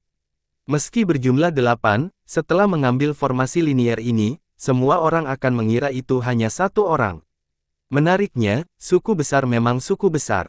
Li Qiye membuka matanya ke arah 8 biksu dan berkata, ini adalah miriat One Fisik yang legendaris. Li Qiye perlahan-lahan menyingkirkan pedangnya. Bang! Istana nasib Li Qiye muncul dan Kun Peng langsung melompat keluar. Dalam sepersekian detik ini, Kun Peng raksasa menutupi langit saat menuangkan air terjun purba. Hukum Kaisar. Merasakan aura Kaisar, seseorang mampir pelan. Kun Peng milik Li Qiye telah berubah menjadi Kun Peng purba, jadi tak seorang pun mengenali hukum Kaisar macam apa ini. Dengan lautan darah di punggungnya dan Kunpeng melayang di atasnya, setiap langkah Li Qiye dapat menciptakan dunia yang benar-benar baru. Dengan momentum yang mendesak, dia mengucapkan, biarkan aku kepuasan fisik segudang satu. Bocah ini terlalu berani, ingin bertarung dengan tangan kosong 8 melawan penguasa agung, apakah dia benar-benar berpikir bahwa dia tidak terkalahkan? Membuka, Li Qiye maju ke depan dengan momentum intimidasi saat kedua tangannya terbanting ke bawah seperti dua gada raksasa. Saat ini, Li Qiye tidak menggunakan teknik atau variasi apapun, dia juga tidak menggunakan fisik abadinya, hanya transformasi bumi Kunpeng. Beratnya transformasi bumi bagaikan besarnya bumi yang ditekan. Dengan kekuatan tak terbatas, tangan Li Qiye menghantam pria tua di depan formasi 8 biksu itu dengan keras seperti dua gunung. Ledakan. Setelah ledakan yang memekakkan telinga, kedua tangan lelaki tua itu dengan mudah memblokir hukum kaisar yang mendominasi ini. Sementara pria di depan dengan mudah menghalangi serangan Li Qiye, 7 orang di barisan belakang menyerang Li Qiye seperti cambuk yang panjang. Mereka datang sangat tiba-tiba dengan kecepatan yang berkali-kali lipat lebih cepat dari Bai Longfei. Terlebih lagi, serangan seperti cambuk ini dapat menghancurkan pegunungan atau menenggelamkan bumi. Li Qiye menggeser tubuhnya, menciptakan bayangan setelah dia menggunakan transformasi ruang gelap, penghalang spasial tidak lagi menjadi penghalang. Li Qiye muncul di tengah-tengah 8 Buddha. Seseorang harus memukul kepala seekor ular, jadi Li Qiye ingin menyerang titik lemah dari 8 ular itu dengan memutuskan koneksi mereka. Brengsek. Tiba-tiba, 8 orang itu langsung menyerang Li Qiye seolah-olah mereka adalah ekor ular. Kecepatannya terlalu cepat dan Li Qiye tidak bisa mengelak tepat waktu. Bang! Li Qiye terpesona sambil menyemburkan seteguk darah. Ledakan. Dia kemudian menghantam tanah dengan keras, menciptakan lubang besar. Bagus! Para ahli hantu langsung membongkar setelah melihat 8 biksu dengan mudah mengalahkan Li Qiye, dan mereka menjadi bersemangat saat melihat darah yang tumpah. Para penonton terkejut setelah melihat Li Qiye terpesona. Ini adalah 8 penguasa agung sehingga kekuatan gabungan mereka cukup menakutkan. Gemuruh, Li Qiye bangkit dari lubang. Meskipun serangan kuat dari 8 biksu menyebabkan energi darahnya bergejolak, karena fisiknya yang tangguh, itu masih jauh dari mampu membunuh. Ya, luar biasa. Dia masih baik-baik saja setelah serangan dari 8 penguasa agung. Para menganggap manusia berteriak dengan penuh semangat setelah melihat Li Qiye bangkit. Tentu saja mereka tidak ingin melihat kejatuhannya. Li Qiye menciumi tubuhnya dan tertawa, saya paling suka konfrontasi langsung, ini adalah jenis pelatihan terbaik. Bang, bang, bang, bang. Pada saat ini, semua istananya muncul di atas kepalanya sambil mengeluarkan suara dokter gigi terus-menerus. Ketika masing-masing dari mereka muncul, seseorang menghitung satu persatu, 1, 2, 3. Begitu mereka semua muncul, seseorang berteriak, kaget, 9 istana takdir. Retakan. Dengan suara terobosan, sebuah istana yang benar-benar baru terbang keluar dari meridian Negong milik Li Qiye. Istana takdir yang baru selesai dibangun ini akhirnya berhasil dibuka. Hukum universal turun seiring dengan 9 hukum lainnya. Li Qiye telah membuka istana di tempat ini saat dia menikmati energi darah tak berujung yang mengalir dari harta karun panjang umurnya. Dia kemudian berkata sambil tersenyum, tepat pada waktunya, ini adalah kesempatan bagus untuk mengasahnya. Banyak orang terkejut setelah melihat istana, apa? 10 istana, bagaimana mungkin? Apalagi Phoenix Maiden yang duduk di keretanya mengubah ekspresinya secara drastis. Memiliki 10 Fate Palace memang sangat menakutkan. Bahkan di atmosfer yang jauh, mata misterius Tian Lunhui dipenuhi dan bersinar dengan kilau yang dalam. 10 istana takdir. Tiba-tiba, orang-orang baik tua maupun muda menjadi sedih. 9 layak mendapat penghormatan tertinggi, 10 berjuang untuk kesempurnaan ekstrim. Ini adalah pengetahuan umum bagi semua petani. Batasan bahkan untuk jenius yang paling jahat sekalipun adalah 9 istana. Berusaha untuk mendapatkan yang terkekang berarti mereka berjuang untuk mencapai kesempurnaan yang ekstrim. Seorang ketua sekte memandangi 10 istana Li Qiye dan tanpa sadar berseru. Sudah lama sekali sejak dunia suci Nether melihat seseorang dengan 10 istana. Pada titik ini, bahkan para jenius yang paling berbakat pun dibuat sementara para keajaiban yang paling percaya diri merasa bahwa mereka dikalahkan. Seorang jenius berbisik sambil membayangkan, mungkinkah ini di Zuo yang kedua? Tidak, mungkinkah mulai sekarang dunia Secret Nether akan memiliki 4 pahlawan? Namun, penampilan mengerikan Li Qiye tidak berhenti sampai di situ saja. Bintang-bintang mulai mencapai langit. 10 istana berubah menjadi kerajaan ketika 9 bintang juga naik. Sebuah kerajaan tak berujung muncul di atas kepala Li Qiye saat bintang-bintang terang ini berubah menjadi langit berbintang yang terang. 4 istana membentuk domain, 8 istana membentuk kerajaan. Li Qiye memiliki 10 istana dengan 9 bintang yang mencapai kerajaannya. Tiba-tiba, kerajaan ini bukan lagi sebuah kerajaan, ia telah menjadi dunianya sendiri dengan energi duniawi yang agung dan kekuatan hidup yang tiada habisnya. Kekuatan Grandao, bersama dengan sumber energi lain yang berasal dari kerajaan ini, semuanya mengalir ke dalam tubuh Li Qiye. Li Qiye sekarang membawa kekuatan ke seluruh dunia. Itu bukanlah kekuatan pinjaman atau ilusi, dia benar-benar memahami sumber energi yang kuat ini. Memiliki 9 bintang berarti prestise abadi dan memiliki 10 istana melambangkan kesempurnaan. Kerajaan sempurna yang abadi disebut kerajaan surgawi, sesuatu yang bisa berubah menjadi dunianya sendiri. Beberapa pakaian dalam yang tersembunyi di balik tirai terkejut ketika mereka berkata, 9 bintang untuk prestise abadi dan 10 istana untuk kesempurnaan. Ini adalah kerajaan yang abadi dan sempurna. Apakah bocah ini masih manusia?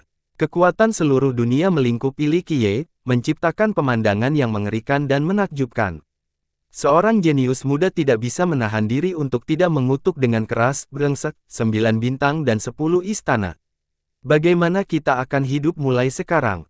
10 istana saja sudah cukup menimbulkan kebisingan, apalagi 9 bintang juga. 10 istana, dia terlalu abnormal. Jauh di Necropolis, Lan Yunzu menyaksikan dan tidak bisa menahan senyum tak berdaya. Sebelumnya, dia sudah mengetahui bahwa Li Qiye memiliki 9 bintang, namun dia tidak mengira dia juga akan membuka 10 istana. Lan Yunzu adalah seorang jenius yang luar biasa dengan 2 talenta suci, namun bahkan seseorang yang diklaim orang lain sebagai jenius yang jahat seperti dia masih dibayangi oleh keajaiban Li Qiye. Kelompok Yurong Wanshui juga tercengang. Memiliki 9 bintang dan 10 istana adalah sebuah legenda bagi mereka, sebuah keajaiban yang tak terjangkau, sesuatu yang bahkan tidak berani mereka pikirkan. Namun saat ini, legenda dan keajaiban ini sangat dekat dengan mereka. Kita tidak bisa membiarkan orang ini hidup. Anak suci bulan sabit Titanic dan anak jahat serangga hantu berteriak ngeri. Pencapaian Li Qiye merupakan ancaman yang terlalu besar bagi keturunan-keturunan seperti mereka. Meskipun dia mungkin tidak bertengkar dengan Di Zuo saat ini, dia akan segera menjadi Di Zuo kedua. Pada saat itu, di dunia suci Nether, tidak ada lagi 3 pahlawan melainkan 4 pahlawan. Li Qiye memicu 8 Buddha hantu Zen, ayo, biarkan aku melihat betapa kuatnya 8 penguasa agung. Mempercayai saya kekuatan dari Myriad One Fisik. Ledakan. 8 Buddha memilih tanggapan paling langsung terhadap provokasi Li Qiye. 8 biksu yang melompat seperti naga yang melompat dengan raungan terus-menerus. Mereka yang membubung di langit mengoyak ruang itu sendiri seolah-olah tidak ada hambatan spasial. Hanya dalam sepersekian detik, mereka berdelapan langsung mengincar dada Li Qiye. Enyahlah. Li Qiye meraung keras dan kemudian menghantamkan ke bawah seperti 2 gunung. Pada saat ini, kerajaan yang kekal dan sempurna memancarkan kekuatan yang tak terhitung dan agung. Bintang-bintang di langit menyilaukan saat kekuatan dunia ini meliputi Li Qiye. Bang! 8 Buddha yang bagaikan naga tidak dapat menahan tinju Li Qiye meskipun mereka adalah penguasa agung. Kekuatan dunia terhempas, menyebabkan mereka semua terbang langsung ke pegunungan, menembus beberapa puncak. Karena kedelapannya bersatu dalam barisan membentuk seekor naga, mereka akhirnya berkembang guling di tanah seperti naga yang sedang berjuang. Sebelum mereka bisa bangun, Li Qiye menggunakan transformasi ruang gelap untuk langsung muncul di hadapan mereka. Berdengung, 1000 tangan melawan 9 dunia muncul di belakang Li Qiye saat mereka membawa dunia besar. Ledakan, tangan raksasa Li Qiye menutupi langit dan menekan kepala naga itu, menyebabkannya tenggelam ke dalam tanah. Kekuatan seluruh dunia sudah cukup untuk menghancurkan permukaan bumi. Wosh, tiba-tiba, terdengar suara angin yang diputar saat sesuatu bergerak 10 kali lebih cepat dari kilat. Ketika Li Qiye mendorong kepala naga itu ke tanah, ekornya yang gemetar akan menusuk tepat ke dada seperti tombak. Namun, sebelum ekornya mencapai dada, sepasang tangan Li Qiye yang lain dengan cepat menangkap ekornya dan membantingnya ke tanah. Ledakan! Sepasang tangan lainnya turun dari langit dan menghantam bagian tengah naga. Para Buddha yang menggeliat kehabisan nafas karena berdetak berat terhadap Li Qiye. Dalam sekejap, 6 tangan menahan naga itu. Meski berubah menjadi naga raksasa dengan fisiknya, 8 Buddha tersebut masih tidak bisa bergerak karena tekanan Li Qiye. Bang, bang, bang. 1000 tangan mendorong ke bawah dengan keras seperti badai sambil memanfaatkan transformasi bumi Kunpeng. Tangan-tangan ini tidak hanya membawa kekuatan dunia, mereka juga memiliki kekuatan batu-batu besar yang tak terhitung jumlahnya. Gemuruh, bumi dan langit hancur. Pada saat ini, Li Qiye menjadi lepas dari Tuan 1000 tangan, membuat naga Buddha tidak berdaya. Karena mereka terjepit ke tanah, mereka hanya bisa menerima pukulan. Li Qiye menggunakan metode paling sederhana untuk menghadapinya, tinju menghujani 8 penguasa agung yang tak berdaya. Orang-orang bergidik melihat pemandangan ini karena kedinginan. Myriad One Piece tidak dapat melakukan apa-apa selain menerima pukulan tanpa ampun dari teknik 1000 tangan. Penonton yang ketakutan bisa merasakan sakitnya seolah-olah merekalah yang dipukul oleh ribuan tangan yang kejam dan sombong. Ayunan demi bersantai lega ke-8 Buddha. Ledakan. Akhirnya, para Buddha berbentuk naga itu diambil oleh Li Qiye dan kemudian dengan kejam diayunkan seperti cambuk ke tanah berulang kali. Meletus. Ayunan terakhir membuat mereka menabrak gunung besar. Fisik segudang satu pecah ketika 8 Buddha jatuh ke tanah sambil menyemburkan darah. Myriad One Piece pernah menjadi teknik yang sangat menantang surga yang memungkinkan 8 orang menjadi satu dengan kekuatan ekstrim. Tubuh yang baru menyatu ini bahkan bisa menahan serangan yang sangat kuat dari harta karun, tapi hari ini, tubuh itu telah menjadi 8 kelemahan biksu itu karena Li Qiye tanpa ampun melampiaskan amarahnya pada mereka. Penghancuran fisik segudang satu merupakan bentuk penyelamatan bagi 8 biksu. Mereka berkumpul dan melompat ketika cincin dewa mereka bertambah hingga ukuran maksimalnya, sambil berteriak, "Bunuh!" Saat ini, mereka mengeluarkan spanduk besar yang berkibar. Saat itu keluar, langit tiba-tiba meredup saat kegelapan daratan. Patung Buddha kuno tiba-tiba muncul dari kegelapan seolah-olah keluar dari neraka, mereka semua membawa energi gelap dan mengerikan. Mati! Li Qiye tertawa menanggapinya dan kemudian melompat ke dalam jurang seperti raja yang tak kenal takut. 1000 tangannya menyerang, sepasang tangan menuju ke setiap Buddha kuno. Sepasang tangan menggunakan transformasi langit Kunpeng untuk meningkatkan kecepatannya hingga batas waktu, langsung menjatuhkan salah satu Buddha. Yang lain menggunakan transformasi bumi, menyebabkan sepasang tangan membesar tanpa batas dan memikat seorang Buddha terlepas dari harta perlindungan apa yang digunakannya. Saat Buddha dihancurkan di dalam bumi, sepasang tangan tiba-tiba menjadi cerah dan berubah menjadi kepalan tangan. Ia menggunakan kekuatan abadi 9 bintang untuk segera menghancurkan Buddha ini menjadi berkeping-keping. Pada titik ini, Li Qiye menerobos kegelapan. Temui Tuhan, bunuh Tuhan, temui Buddha, bunuh Buddha. Dalam amukannya yang tak terhentikan, ribuan tangan terkadang menggunakan pukulan yang sangat biasa. Di lain waktu, mereka memiliki kecepatan ekstrim, dan beberapa pasangan menggunakan kekuatan ekstrim untuk menghancurkan musuh. Pada saat ini, meskipun hantu Zen 8 Buddha adalah penguasa agung, namun tetap saja tidak ada gunanya. Artefak spanduk yang bisa menyegel langit dan bumi gagal menghentikan Li Qiye yang kejam yang membunuh semua orang yang menghalanginya. 1 lawan 8 penguasa agung, belum lagi dia menggunakan tangan kosong melawan mereka. Dengan hanya menggunakan teknik yang menantang surga, dia mendorong mereka kembali ke ambang kematian. Pemandangan ini membuat semua orang ketakutan. Artefak spanduk mereka adalah harta dawa asing yang menakjubkan, upaya gabungan mereka dengan spanduk itu bahkan bisa menghentikan penguasa permata.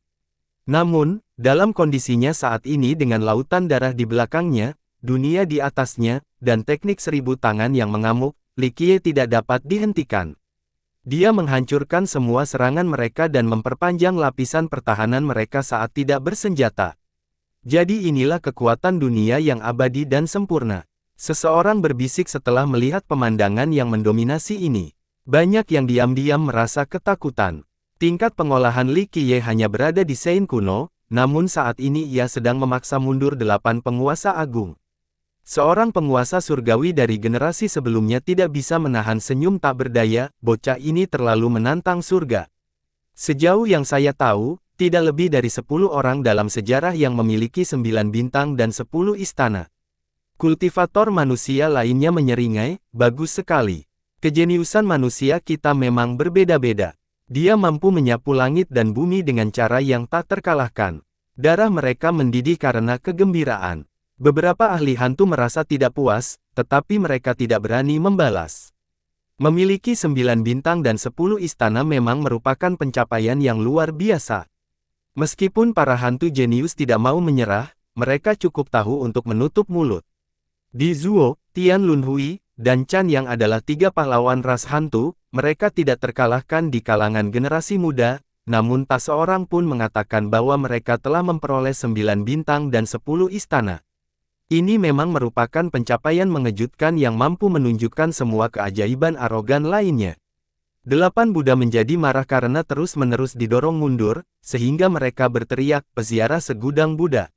Artefak spanduk berkibar seolah sedang membuka negara Buddha baru, tapi juga mengerikan seperti negeri hantu. Pada detik ini, nyanyian Buddha yang tak ada habisnya terdengar dari negeri ini seolah-olah sedang memanggil sesuatu. Segudang Buddha keluar dari spanduk dan membentuk barisan untuk mengunci Li Qiye. Kemudian, tongkat Buddha yang tak terhitung jumlahnya dibanting dengan kekuatan untuk menaklukkan semua kejahatan. Batang-batang ini menghancurkan gunung-gunung dan sungai-sungai serta bumi itu sendiri. Bahkan Vienggot tidak akan bisa lepas dari formasi perintah tongkat ini. Istirahatlah untukku. Li Qiye tertawa terbahak-bahak. 1000 tangan kemudian terangkat ke udara dan memanfaatkan transformasi terakhir dari 6 varian Kunpeng, transformasi galaksi. Sebuah galaksi tak terbatas menjulang di atas negara Buddha yang terdiri dari 8 biksu. Ribuan pohon palem raksasa menutupi seluruh negeri. Bang, bang, bang. Teknik 1000 tangan membekukan segel negara seperti lautan yang tenggelam. Mereka dengan keras menghantam formasi batang yang tak terhitung jumlahnya satu demi satu seperti gelombang pasang yang tidak pernah berakhir sambil membangun momentum yang lebih kuat dengan transformasi tsunami Kunpeng. Dalam sekejap, kekuatan ini telah mencapai batasnya dan akhirnya, serangan yang tak terhentikan menghantam. Dari transformasi galaksi hingga transformasi tsunami, Li Qiye telah menggunakan transformasi terakhir dalam 6 varian Kunpeng dengan sempurna. Ledakan, bumi hancur dan gunung-gunung terbelah karena kekuatan tersebut. Semua tongkat dan Buddha ditegakkan. 8 Buddha terlempar tinggi akibat gempa ini sambil menghabiskan darah. Ini adalah teknik terkuat mereka, namun tetap tidak bisa menghentikan tangan kosong Li Qiye.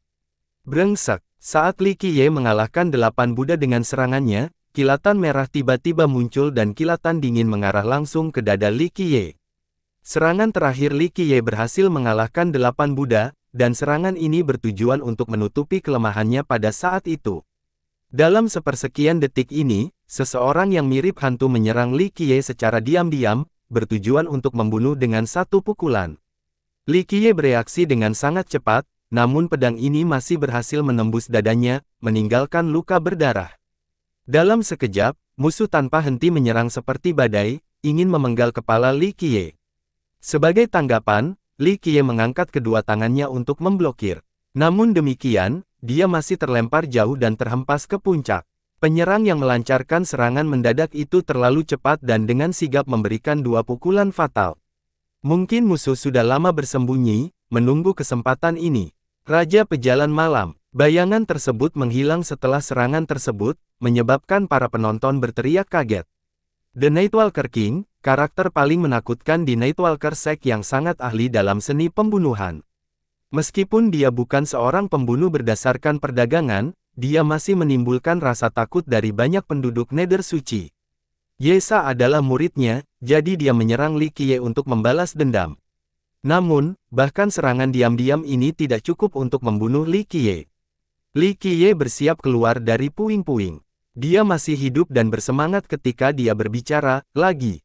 Mati. Setelah seruan perang yang menggila, suara gemuruh yang keras muncul. Bumi berguncang seolah-olah ada seekor binatang besar yang berlari di area tersebut. Golem batu raksasa berlari ke depan seperti banteng gila dan menghantam Li Qiye dengan tubuh raksasanya. Enyahlah! Li Qiye dengan dingin berteriak dan melepaskan tinju yang menghancurkan langit ke dada golem batu raksasa itu. Ledakan! Tinju dari Li Qiye ini dapat menghancurkan sebuah gunung, namun ketika tinju tersebut bertemu dengan tinju golem ini, seolah-olah dia telah menghantam sebuah gunung baja. Golem raksasa ini sama sekali tidak terluka. Bang! Saat Li Qiye masih terkejut, dia dihempaskan oleh golem besar ini. Hahaha, bocah cilik, aku kebal terhadap semua serangan. Golem besar ini tertawa dan kemudian mendekati Li Qiye dengan kecepatan ekstrim seperti banteng gila. Fisik Diamond King yang sempurna. Li Qiye sekarang menyadari bahwa golem besar ini mengembangkan Diamond King fisik, salah satu dari 24 King fisik. Itu adalah salah satu dari dua fisik raja di cabang yang sama dengan fisik abadi berlian yang tidak dapat dihancurkan. Penguasa surgawi lapis baja. Seorang penonton berseru secara emosional setelah melihat golem batu besar, penguasa surgawi dengan fisik raja berlian yang sempurna. Penguasa surgawi lapis baja berlari seperti seekor banteng dengan momentum yang dahsyat, dan menghantam Li Qiye sekali lagi. Tubuhnya kebal, jadi itu adalah senjatanya yang paling ampuh. Li Qiye memahami karakteristik lawannya, jadi dia berteriak, turun. Sambil menangis, dia dengan tegas menginjak-injak kakinya saat roda kehidupannya mulai berputar dengan gila-gilaan sambil menyebarkan hukum bulan sabit matahari yang berputar. Energi darahnya seperti banjir menyebabkan kekuatan dari Grand Dao-nya melonjak. Kerajaan 10 istananya mengumpulkan kekuatan yang tak ada habisnya, dan 9 bintang yang memenuhi langit memberikan kekuatan dunia. Li Qiye masih belum menggunakan fisik ketuhanan penekan nerakanya. Dia hanya menggunakan energi darahnya yang tak tertandingi untuk mencapai langkah penguasa surgawi lapis baja. Namun, penguasa itu seperti seekor kecoa yang tidak bisa dibunuh. Meskipun kekuatan tirani Li Qiye menghantamnya hingga muntahan darah, namun tetap saja tidak bisa membunuh. Saat berada di bawah kaki Li Qiye, penguasa surgawi lapis baja tertawa terbahak-bahak, hahaha. Kamu tidak bisa membunuhku. Fisik Diamond King-nya yang sempurna bahkan mampu menahan serangan harta karun sejati paragon berbudi luhur, jadi orang hanya bisa membayangkan betapa kuatnya tubuhnya. Benarkah? Li Qiye mendengus. Langit berbintang tiba-tiba menjadi cerah, di dalam kerajaan 10 istana, akar Tera menuangkan energi duniawi ke dalam Li Qiye. Dalam sekejap, Li Qiye tidak hanya memiliki kekuatan di seluruh dunia, namun juga energi duniawi. Saat langkah kaki menginjak lagi, seolah-olah 3000 dunia sedang menekan penguasa surgawi lapis baja. Engkol retak, serangkaian suara yang mematahkan tulang muncul saat Armored Heavenly Sovereign berteriak sedih sambil menumpahkan darah. Hentakan yang satu ini berada di luar ambang batas pertahanan tubuhnya, tapi dia tetap tidak mati. Kamu tidak bisa membunuhku.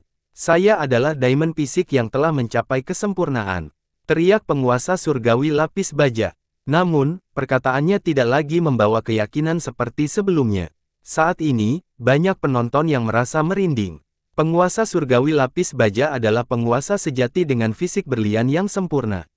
Tubuhnya mampu menghentikan Raja Surgawi dan serangan dari harta karun kehidupan paragon berbudi luhur, namun kini tulang-tulangnya dipatahkan oleh hentakan seorang suci kuno, seberapa mengerikankah perkembangan ini? Saat ini, semua orang memahami kekuatan sebenarnya dari memiliki 9 bintang dan 10 istana. Ini adalah keajaiban yang memungkinkan kerajaan yang abadi dan sempurna melepaskan kekuatan absolut yang mampu menghancurkan segalanya.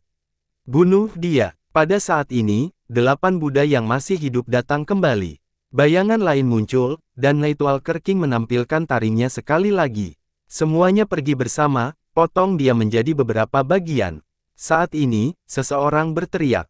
Banyak senjata dan harta mulai menyerang ketika beberapa ribu ahli helikopter menyerang.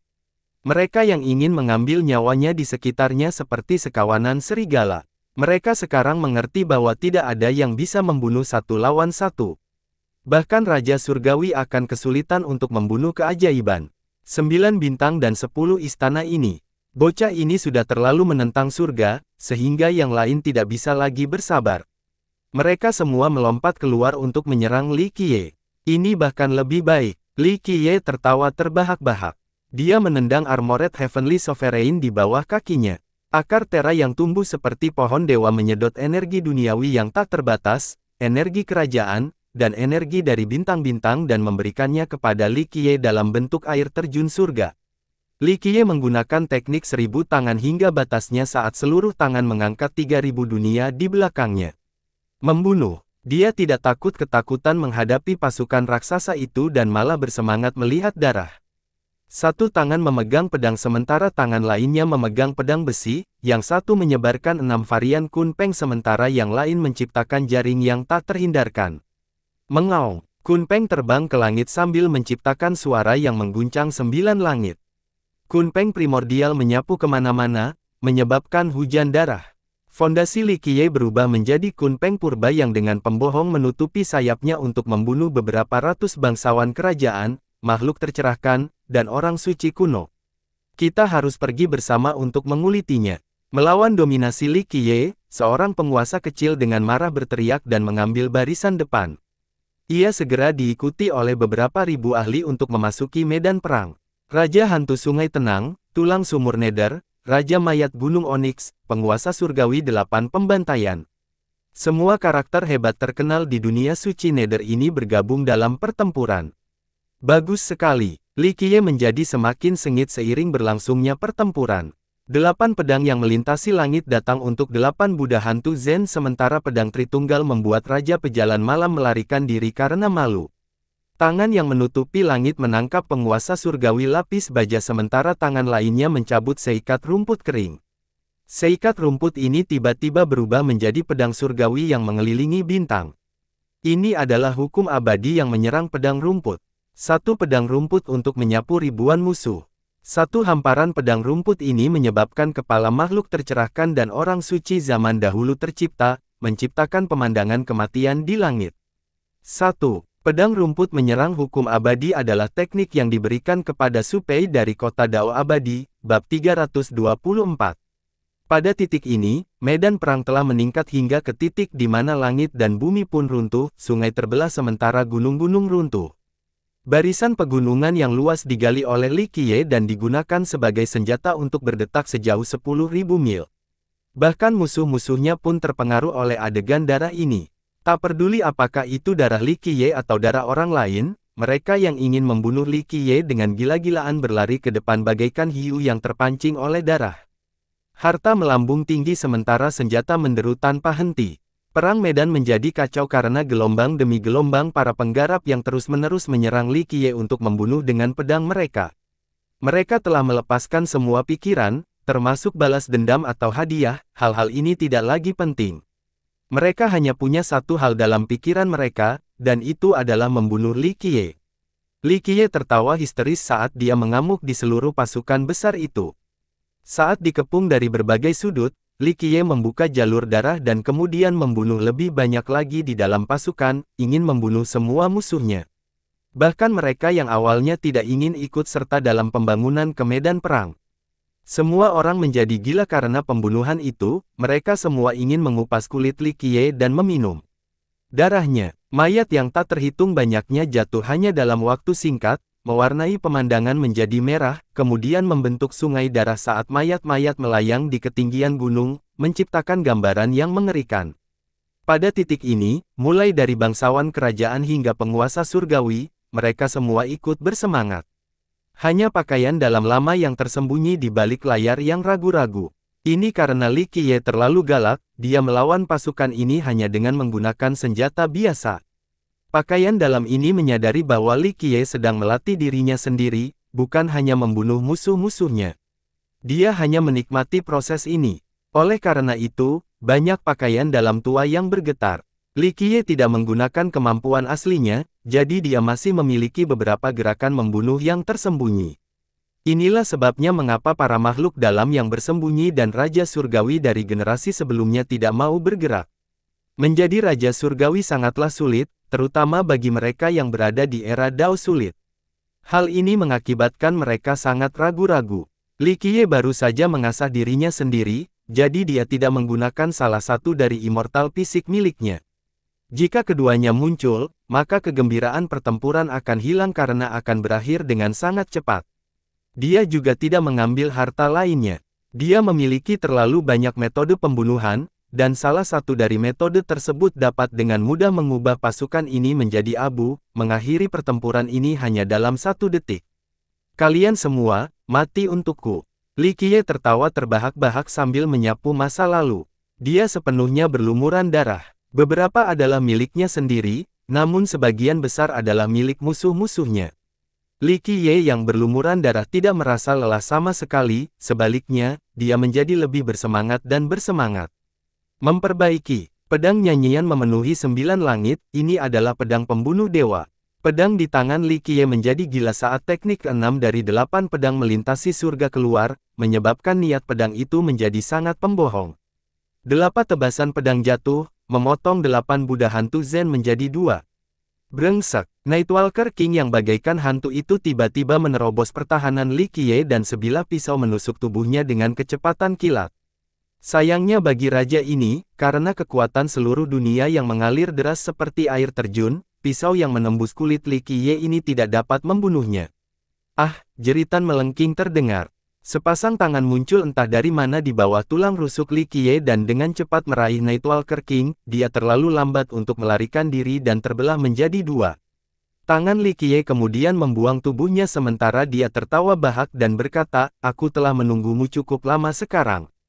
Seseorang tidak akan bisa mengetahui apakah serangan diam-diam Nightwalker King berhasil atau apakah itu hanya jebakan dari Li Qiye, tapi ini tidak lagi penting. Satu-satunya yang tersisa dari Nightwalker King hanyalah mayatnya yang terbelah. Bunuh dia, musuh yang lebih gila menggerakkan maju. Aku akan membunuh kalian semua. Li Qiye tertawa panjang dan berteriak. Lalu ia melesat ke depan dengan kehadiran yang tak tertandingi dan mendominasi sambil mengejar penguasa surgawi lapis baja yang melarikan diri. Tidak, penguasa surgawi lapis baja berteriak ngeri. Namun, Li Qiye, dengan kekuatan dunianya, menghancurkan sang penguasa hingga menjadi bubur kertas. Bahkan diamond fisik yang telah diselesaikannya dengan sempurna tidak dapat dihentikan tendangan kejam Li Qiye. Lautan darah yin yang memancarkan energi darah yang menjulang setinggi jutaan meter. Energi darah ini menyebabkan pedang Trinitas Li Qiye membunuh semua yang dilewatinya dengan 3 variasinya. Pedang bumi melahap langit dan menelan bumi, pedang surgawi tidak menunjukkan belas kasihan dalam kematiannya. Pedang fana adalah sebuah gaya yang penuh dengan esensi kehidupan, namun pedang itu benar-benar tanpa ampun dalam mengakhiri nyawa musuh-musuhnya. Astaga, meskipun Kam River Ghost Monarch berhasil memotong salah satu dari ribuan tangan Li Qiye, tangan yang baru tumbuh itu merobek kepala sang raja. Pada saat ini, Li Qiye adalah seorang tukang daging yang mengerikan. Meski terluka, tidak ada satupun luka yang berakibat fatal. Vitalitas tak berujung dari lautan darah yin yang dan kekuatan dari 9 bintang dan 10 istana terus memperkuatnya. Bahkan penguasa surgawi yang memiliki harta karun sejati paragon berbudi luhur pun tidak akan mampu memberikan pukulan fatal pada Li Qiye dalam waktu singkat. Untuk sesaat, Li Qiye telah membantai musuh yang tak terhitung banyaknya saat dia masuk dan keluar dari medan perang. Suara patah tulang, dao pecah, tersedak, dan teriakan perang semuanya terjadi seperti simfoni menyeramkan dari neraka.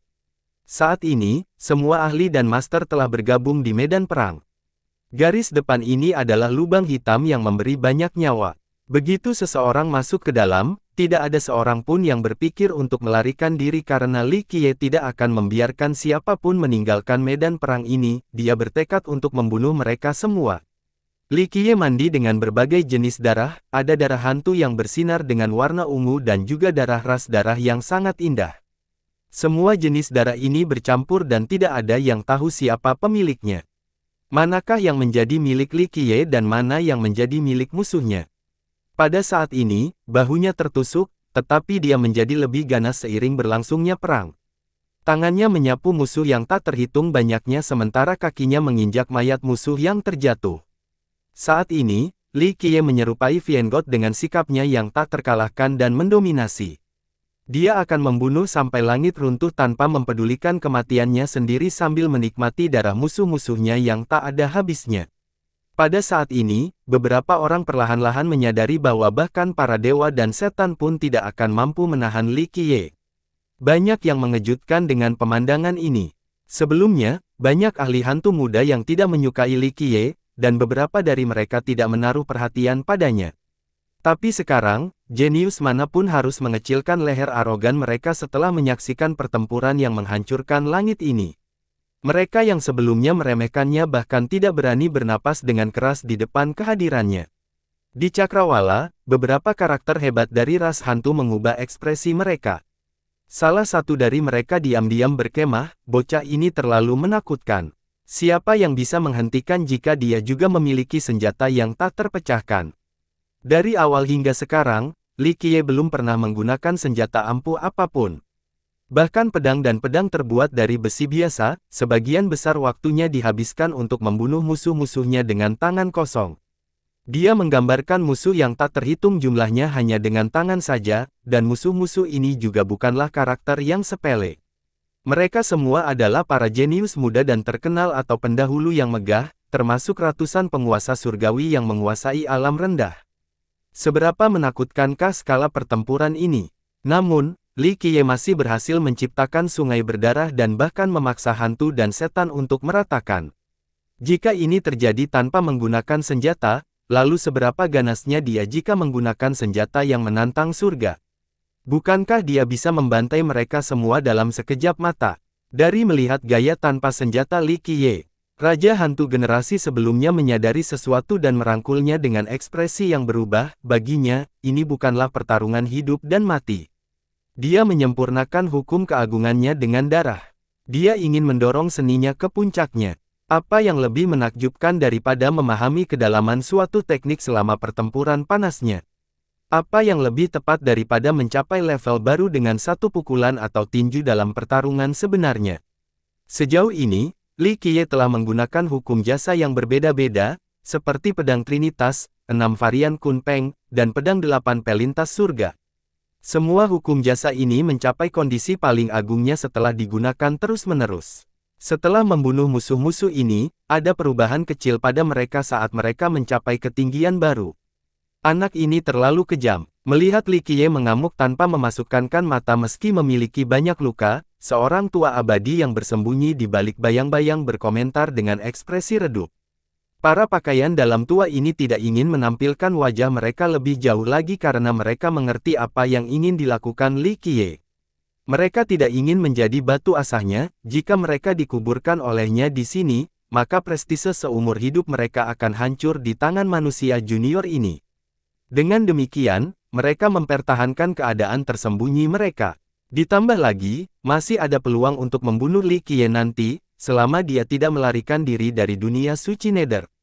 Sedangkan untuk generasi muda, hantu-hantu muda membuat sementara jantungnya berdebar-debar setelah melihat pemandangan ini. Mereka sama sekali tidak bisa menunjukkan sikap mendominasi yang sama dan berhasil dalam tugas agresif tersebut. Mereka yang berada di antara generasi muda yang mampu melawan puluhan ribu orang hingga langit terbelah dan sungai mulai berlumuran darah dapat dihitung dengan jari. Keturunan seperti anak jahat serangga hantu dan anak suci bulan sabit Titanic memiliki ekspresi yang sangat buruk saat mereka menyaksikan pertempuran ini. Mereka saling melirik dan tahu bahwa tanpa harta karun kaisar abadi atau harta karun sejati, mereka tidak akan mampu menandingi Li Qiye. Bocah ini manusia terlalu menakutkan. Tian Lunhui muncul di Keskanegara dan memiliki ekspresi serius. Intuisi gambaran bahwa manusia junior ini membawa ancaman besar. Tian Lunhui berada di puncak generasi muda di mana bahkan penguasa permata dan penguasa dunia dari generasi sebelumnya akan mewaspadainya. Namun sekarang, Tian Lunhui, salah satu dari 3 pahlawan, tidak bisa menganggap serius Li Qiye dan harus berasumsi sebagai lawan yang tangguh. Di tengah keramaian, tidak ada seorang pun yang mengenal Li Qiye lebih baik daripada Lan Yunzu. Dia dengan lembut menghela nafas setelah menyaksikan kedatangannya. Dia tahu bahwa Li Qiye memiliki benda-benda yang sangat menantang surga dan tidak lebih lemah dari senjata kaisar. Dia mengerti bahwa dia memiliki kepercayaan diri untuk menjadi orang terakhir yang bertahan setelah melihat bagaimana Li Qiye tidak mengambil harta apapun. Bagaimanapun, dia tahu bahwa dia memiliki keyakinan mutlak ketika dia mengancam akan memulai kematian di Sungai Seribu Ikan Mas. Tidak peduli seberapa kuat musuhnya, hasil akhirnya tetap sama. Penatua Zi dan kelompok muda beranggotakan 6 orang mengikuti Lan Yunzu dan mendapat kesempatan untuk menyaksikan pertempuran dari daratan. Pembantaian Li Qiye menyebabkan mereka menjadi pucat pasi. Mereka tidak berpikir bahwa Li Qiye sangat menentang surga, dia mampu membantai semua orang. Bahkan pahlawan ketiga itu tidak bisa lebih kuat dari ini. Penatua Zi diam-diam berdiam diri. Dia adalah seorang tetua dari sebuah suku kecil dengan pengetahuan terbatas, namun dia masih memahami kekuatan Li Qiye setelah menyaksikan pertempuran. Ini, Qiurong Wanshui menyaksikan pertempuran ini sambil menahan napas dengan rasa takut. Dia memperhatikan bahwa Li Qiye penuh dengan luka, mau tak mau dia menolak bangsawan mudanya. Dia menggenggam erat-erat dan berdoa agar bangsawan mudanya menjadi orang terakhir yang bertahan. Bang! Di medan perang berdarah, ledakan yang memekakkan telinga terdengar. Pedang biasa Li Qiye tidak bisa menahan serangan Black Mountain Course King dengan senjata Virtuous Paragon. Meskipun energi tak berujung mengalir ke dalam pedang dan berubah menjadi pedang dewa, pedang itu masih hancur saat ini. Tinju Li Qiye menembus dada Course King dan, hanya dalam sepersekian detik, Course King yang ganas ini meledak menjadi kabut darah. Hal ini tentu saja membuat banyak orang membeku ketakutan. Beberapa bahkan mulai mundur. Beberapa puluh ribu musuh telah dimusnahkan, hanya menyisakan beberapa ribu saja. Bahkan penguasa surgawi yang menentang surga seperti Raja Mayat Gunung Hitam telah jatuh, ini menyebabkan semangat mereka anjlok. Sudah waktunya untuk mengakhiri ini. Li Qiye yang berlumuran darah berteriak saat sepasang tangan mengeluarkan 9 kata busur sejati. Suara membaik. Sebuah panah dari kata, formasi, ditembakkan. Eksyah, panah, formasi, menembus tanah, menciptakan formasi panah yang menakutkan. Di dalamnya, panah surgawi dan kejam yang tak terhitung jumlahnya turun dari langit sementara banyak panah neraka melonjak dari bawah bumi. Kombinasi proyektil ini terjalin menjadi formasi pembunuhan yang mengerikan. Ah, tidak akan ada jalan keluar setelah terjebak di dalam formasi panah ini. Panah surga dan neraka yang tak terhitung banyaknya membombardir mereka. Tidak peduli seberapa kuat harta karun seseorang, itu tidak bisa menghentikan derasnya serangan anak panah yang ganas. Anak panah ini akhirnya membuat banyak lubang, mengubahnya menjadi sarang lebah. Membunuh. Pakar lain dari arah melonjak ke depan. Beberapa ribu ahli berkumpul untuk membunuh Li Qiye. Li Qiye membalas dengan menembakkan panah, depan, mantra ini berubah menjadi banyak bidang. Dalam sekejap, alam ini bergerak ke depan Li Qiye untuk memblokir musuh yang menyerang. Busur sejati 9 kata, ini adalah busur nomor 1 sejak dahulu kala. Semakin kuat Li Qiye, semakin besar pula efek dari busur ini. Brengsek, panah, prajurit, ditembakkan. Ia membawa kekuatan langit dan bumi dalam lintasannya, menyebabkan angin menjerit. Kekuatan gabungan dari beberapa ribu ahli menjadi sia-sia karena mereka berubah menjadi kumpulan darah oleh panah ini terlepas dari kekuatan dan harta mereka. Panah ini mengumpulkan seluruh kekuatan langit dan bumi dan seketika menciptakan hujan darah. Anak panah yang menurunkan beberapa ribu ahli ini membuat para penyintas ketakutan. Li Qiye sudah tidak dapat dikalahkan tanpa senjata, dan sekarang dia memiliki busur dewa yang tidak dapat diubah di tangannya. Sejauh mana dia akan melampiaskan amarahnya kepada musuh-musuhnya. Pada saat ini, para pejuang di medan perang menyadari bahwa mereka tidak dapat membunuh Li Qiye, jadi tujuan baru mereka adalah meninggalkan tempat ini hidup-hidup. Sementara para pecinta yang beruntung ini memutuskan untuk mundur, Divine Spark Phoenix Maiden di langit dengan diperintahkan, mulai. Dalam sekejap, pasukan raksasa yang melindungi Phoenix Maiden melakukan pengangkutan ke medan perang. Setiap orang memegang kompor kecil. Begitu dibuka, kompor kecil ini mengeluarkan cahaya hitam berkilauan. Dengan bunyi, pop, kompor kecil ini menyedot semua darah dan daging di medan perang. Mayat di sini membentuk gunung dan darah mengalir seperti sungai, tetapi pasukan dengan kompornya tidak mampu menyedot semuanya. Melihat pemandangan ini, banyak orang di Cakrawala kehilangan akal sehatnya karena ketakutan. Seorang ahli berteriak kepada orang lain yang masih berada di medan perang, lari, lari sekarang. Itu adalah percikan darah percikan ilahi.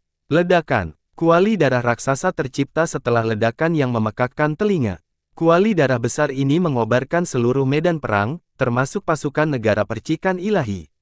Ah! Jeritan sepertinya terdengar. Kuali darah menyedot ahli yang tidak siap dan langsung menyaringnya menjadi kabut darah yang dialirkan ke tubuhnya. Gemuruh. Pada saat ini, kuali darah menderu dengan kabut merah melingkar yang berputar-putar di sekitarnya, menyebabkan orang lain merasa merinding. Divine Spark Bloodband, ini adalah metode di kedua belah pihak penghancuran. Musuh atau pengguna, salah satu dari keduanya akan binasa.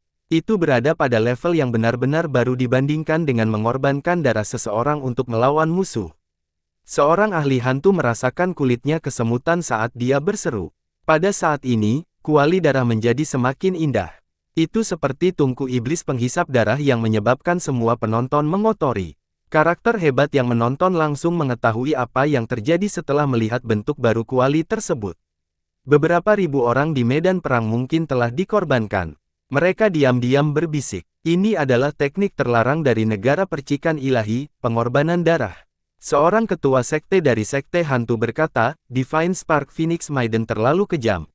Divine Spark Bloodband adalah teknik paling menakutkan dan terlarang di negara Divine Spark. Ia menggunakan darahnya sendiri atau darah musuh sebagai korban darahnya. Pada saat ini, pasukan percikan ilahi telah berubah menjadi kuali darah ini, menyalakan medan perang bersama puluhan ribu ahli hantu. Mereka akan terus menggunakan pengorbanan darah ini sampai mereka membunuh Li Qiye. Jika perlu, bahkan tentara sendiri akan mengorbankan diri mereka sendiri. Seorang anggota ras hantu merengut dalam ketidaksetujuan, Phoenix Maiden ini tidak peduli pada kehidupan orang lain. Dia bahkan berani mengorbankan darah anggota ras hantu. Namun, ini hanya untuk mengungkapkan ketidakpuasan mereka, tidak ada seorang pun yang berani menyentuh Phoenix Maiden karena dia adalah pertunangan di Zuo. Metode kejamnya menuai ketidakpuasan, tetapi tokoh besar ras hantu enggan berselisih dengannya karena hal ini. Bang, bang, bang. Kuali darah bergoyang maju mundur. Sebuah cetakan telapak tangan besar muncul di permukaan. Tampak jelas bahwa Li Qiye ingin menerobos dinding dari dalam kuali darah untuk melarikan diri. Kuali darah ini sangat kuat di luar imajinasi, jadi meskipun Li Qiye menghancurkan semua yang ada di dalamnya sampai-sampai dia berhasil mengubah bentuk kuali itu, dia tetap tidak bisa menembus dindingnya. Setelah gelombang serangan, suara-suara di dalam kuali darah menjadi tenang sebelum akhirnya menghilang sama sekali. Sepertinya Li Qiye tidak bisa memecahkan kuali dan akhirnya disempurnakan di dalamnya. Menyadari suasana hening, seseorang mendatanginya, Li Qiye mungkin tersesat. Tindakan ini terlalu kejam dan Li Qiye hanya bisa mati sebelum upacara darah ini. Jantung anggota hantu lainnya berdebar kencang saat dia mengucapkan, Divine Spark Bloodband benar-benar menakutkan, sungguh tindakan yang kejam. Saat ini, banyak pakar manusia yang menahan napas. Mereka tahu bahwa ada sesuatu yang tidak beres ketika tungku darah menjadi sunyi, namun mereka masih yakin bahwa Li Qiye belum mati. Pada akhirnya, orang-orang ganas seperti dia adalah kebanggaan umat manusia di dunia suci Nether, dan gagasan ini akan semakin ditekankan setelah pertempuran ini. Qiurong Wanshui pucat menjadi sambil menggelengkan kepalanya tak percaya setelah melihat kuali darah yang tidak bergerak. Tidak. Mungkin, berbeda dengan suasana santainya, Lan Yunzu sangat tenang. Lan Yunzu kemudian menghiburnya, jangan khawatir, jika metode biasa ini bisa membunuh, lalu bagaimana Li Qiye bisa melawan keturunan seorang kaisar? Silsilah kaisar yang bisa mempengaruhi seluruh dunia suci Nether masih belum keluar, jadi bagaimana mungkin seorang Phoenix Maiden dan negara percikan ilahi bisa membunuh? Bagaimana dia melawan seluruh dunia jika dia tidak bisa melewati ini? Qiurong Wanshui menarik napas dalam-dalam dan akhirnya berhasil menenangkan emosinya. Dia kemudian menatap tajam ke arah kuali darah dan berharap Li Qiye bisa keluar hidup-hidup lebih dari siapapun. Metode Phoenix Maiden cukup mengesankan. Melihat kuali yang sunyi, seorang ahli hantu berkata dengan penuh kasih sayang. Meskipun menggunakan puluhan ribu ahli hantu untuk mendapatkan hasil ini membuat banyak ahli hantu tidak senang, mereka harus mengakui bahwa ini adalah langkah yang bagus. Mungkin, pada awalnya, Phoenix Maiden telah meramalkan kemungkinan terburuk yang mungkin terjadi. Hadiah besar yang dia berikan hanya untuk memanggil lebih banyak antek. Pada akhirnya, jika diperlukan, dia akan menggunakannya sebagai menyelamatkan darah untuk membunuh Li Qiye. Mungkin semua orang di sini hanyalah pion dalam rencana, baik Li Qiye maupun para ahli yang berusaha mengklaim hadiah tersebut telah dimainkan. Bahkan karakter hebat dari ras hantu pun bergidik. Metode Phoenix Maiden sangat cemerlang, dia tidak berotot dan tidak punya otak.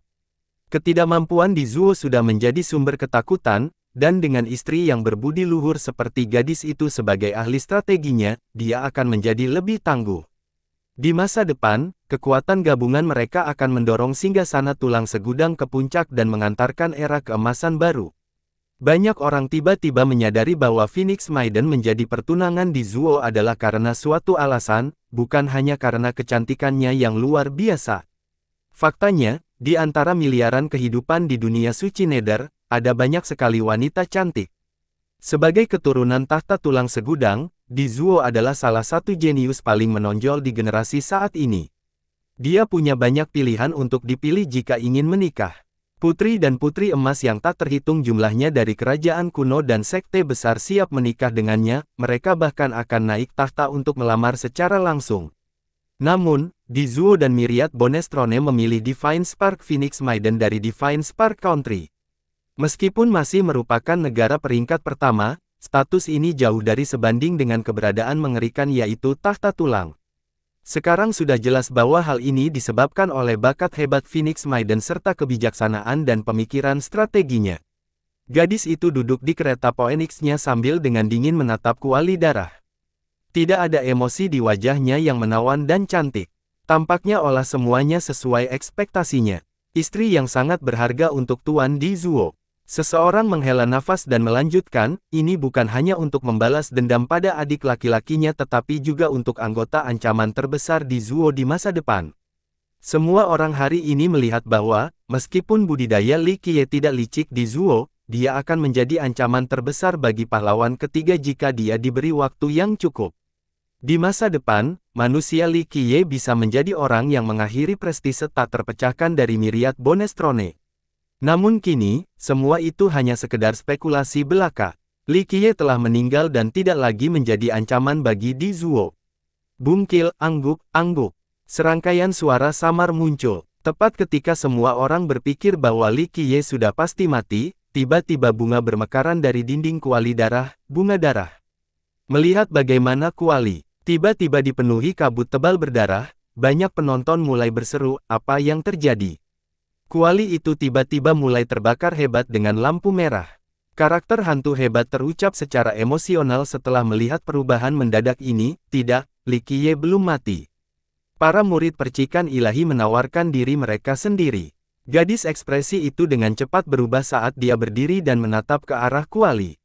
Dentang retak. Pada titik ini, tungku darah mulai retak sambil mengeluarkan suara retakan. Kemudian hancur berkeping-keping dan jatuh ke tanah. Kabut berdarah di dalam kuali darah terbakar hingga kering saat hukum universal dalam bentuk rantai merah menutup langit. Saat bayangan Li Qiye muncul, terjadilah suara gertakan yang menggemuruh saat rantai merah cerah itu mundur. Mereka menjadi kunci besar yang menempel pada tubuh Li Qiye sebelum menghilang. Semua orang memperhatikan bahwa semua lukanya telah hilang seolah-olah dia tidak pernah terluka sejak awal. Cukup banyak darah yang telah dikorbankan untuk menyempurnakan hukum universal api saya. Suplemen yang cukup bagus. Li Qiye tersenyum riang ketika 9 matahari di belakangnya menghilang ketika dia mendarat di tanah. Di masa lalu, hukum 9 matahari mengunci surga adalah teknik pemulihan yang sangat kejam. Teknik terlarang seperti Divine Spark Bloodbond tidak ada ikatannya dengan hukum kuno ini. Upacara darah yang dibakar oleh 9 matahari, dan seluruh esensi dari upacara tersebut disempurnakan menjadi hukum api universal untuk memperkaya Li Qiye. Qiurong Wanshui sangat gembira melihat Li Qiye baik-baik saja. Dengan tangan terkepal, dia berseru, bagus. Lan Yunzu sudah mengetahui bahwa akibat ini tidak bisa dihindari, jadi dia mengocok kepalanya dan berkata, semuanya sudah berakhir karena Di Zuo tidak datang. Pakar manusia itu tidak bisa menahan diri untuk merendahkan diri setelah melihat Li Qiye masih hidup. Haha, aku sudah tahu, bagaimana mungkin Verces dari ras manusia kita bisa dibunuh dengan begitu mudahnya. Sebaliknya, para penggarap hantu merasa suasana di sini sempit. Seorang tokoh hebat merangkum, bocah ini terlalu menantang surga. Untuk tetap hidup setelah itu. Jika dia memiliki senjata kaisar di tangannya, lalu apa? Siapa yang bisa menghentikannya? Li Qiye dengan nyaman berdiri di medan perang sambil menatap Phoenix Maiden di jarak jauh. Kemudian, dia sambil tersenyum berkata, gunakan skema apapun yang tersisa selagi Anda masih punya kesempatan. Ledakan. Suara gemuruh meledak. 18 ahli yang menjaga kereta gadis itu bergerak maju untuk menghentikan jalan Li Qiye. 18 orang ini berbeda dari orang lain. Mereka mengenakan topeng yang mendekorasi serangga, dan mereka memancarkan aura dingin yang memperjelas kepada semua orang bahwa mereka semua adalah veteran yang tangguh dalam pertempuran. Kekuatan seorang kaisar tiba-tiba muncul di sekitar mereka saat hukum universal muncul. 18 dari mereka akan berubah menjadi kaisar abadi kanon sejati. 18 binatang. Hantu besar terkejut setelah melihat mereka. Ini adalah garis pertahanan terakhir dan terkuat untuk Phoenix Maiden, 18 penjaga dari Myriad Bonestrone. 18 binatang itu bukan berasal dari negeri percikan ilahi, melainkan dari singgasana tulang. Mereka semua adalah penguasa agung yang kuat, namun yang membuat orang lain waspada adalah mereka menerapkan hukum kaisar. Akan ada kesenjangan tertentu antara penguasa agung dari sekte biasa dan penguasa agung dari garis keturunan kaisar. Mereka yang hukum kaisar memiliki keuntungan dan jauh lebih kuat dibandingkan rekan-rekan mereka yang kurang. Apakah benar-benar ada kebutuhan untuk menjelaskan lebih banyak tentang tahta tulang segudang? Satu sekte, 3 garis keturunan kaisar, ia memiliki lebih banyak hukum kaisar dibandingkan sekte lainnya. Penguasa surgawi dari sekte ini masing-masing mengembangkan beberapa hukum kaisar. Sekte lain tidak bisa mendapatkan kemewahan seperti itu, inilah perbedaan antara mereka dan garis keturunan yang lebih lemah. 18 binatang. Rumor mengatakan bahwa pertahanan mereka sangat kuat dan mereka dapat menghentikan serangan gencar Raja Surgawi. Seseorang tidak bisa menahan diri untuk tidak bermalam. Hantu besar menganggukkan kepalanya dan setuju, pertahanan mereka memang sangat kuat, bahkan Raja Surgawi pun tidak akan mampu menembusnya. Jika tidak, mereka tidak akan ditugaskan untuk melindungi Phoenix Maiden. Bersambung.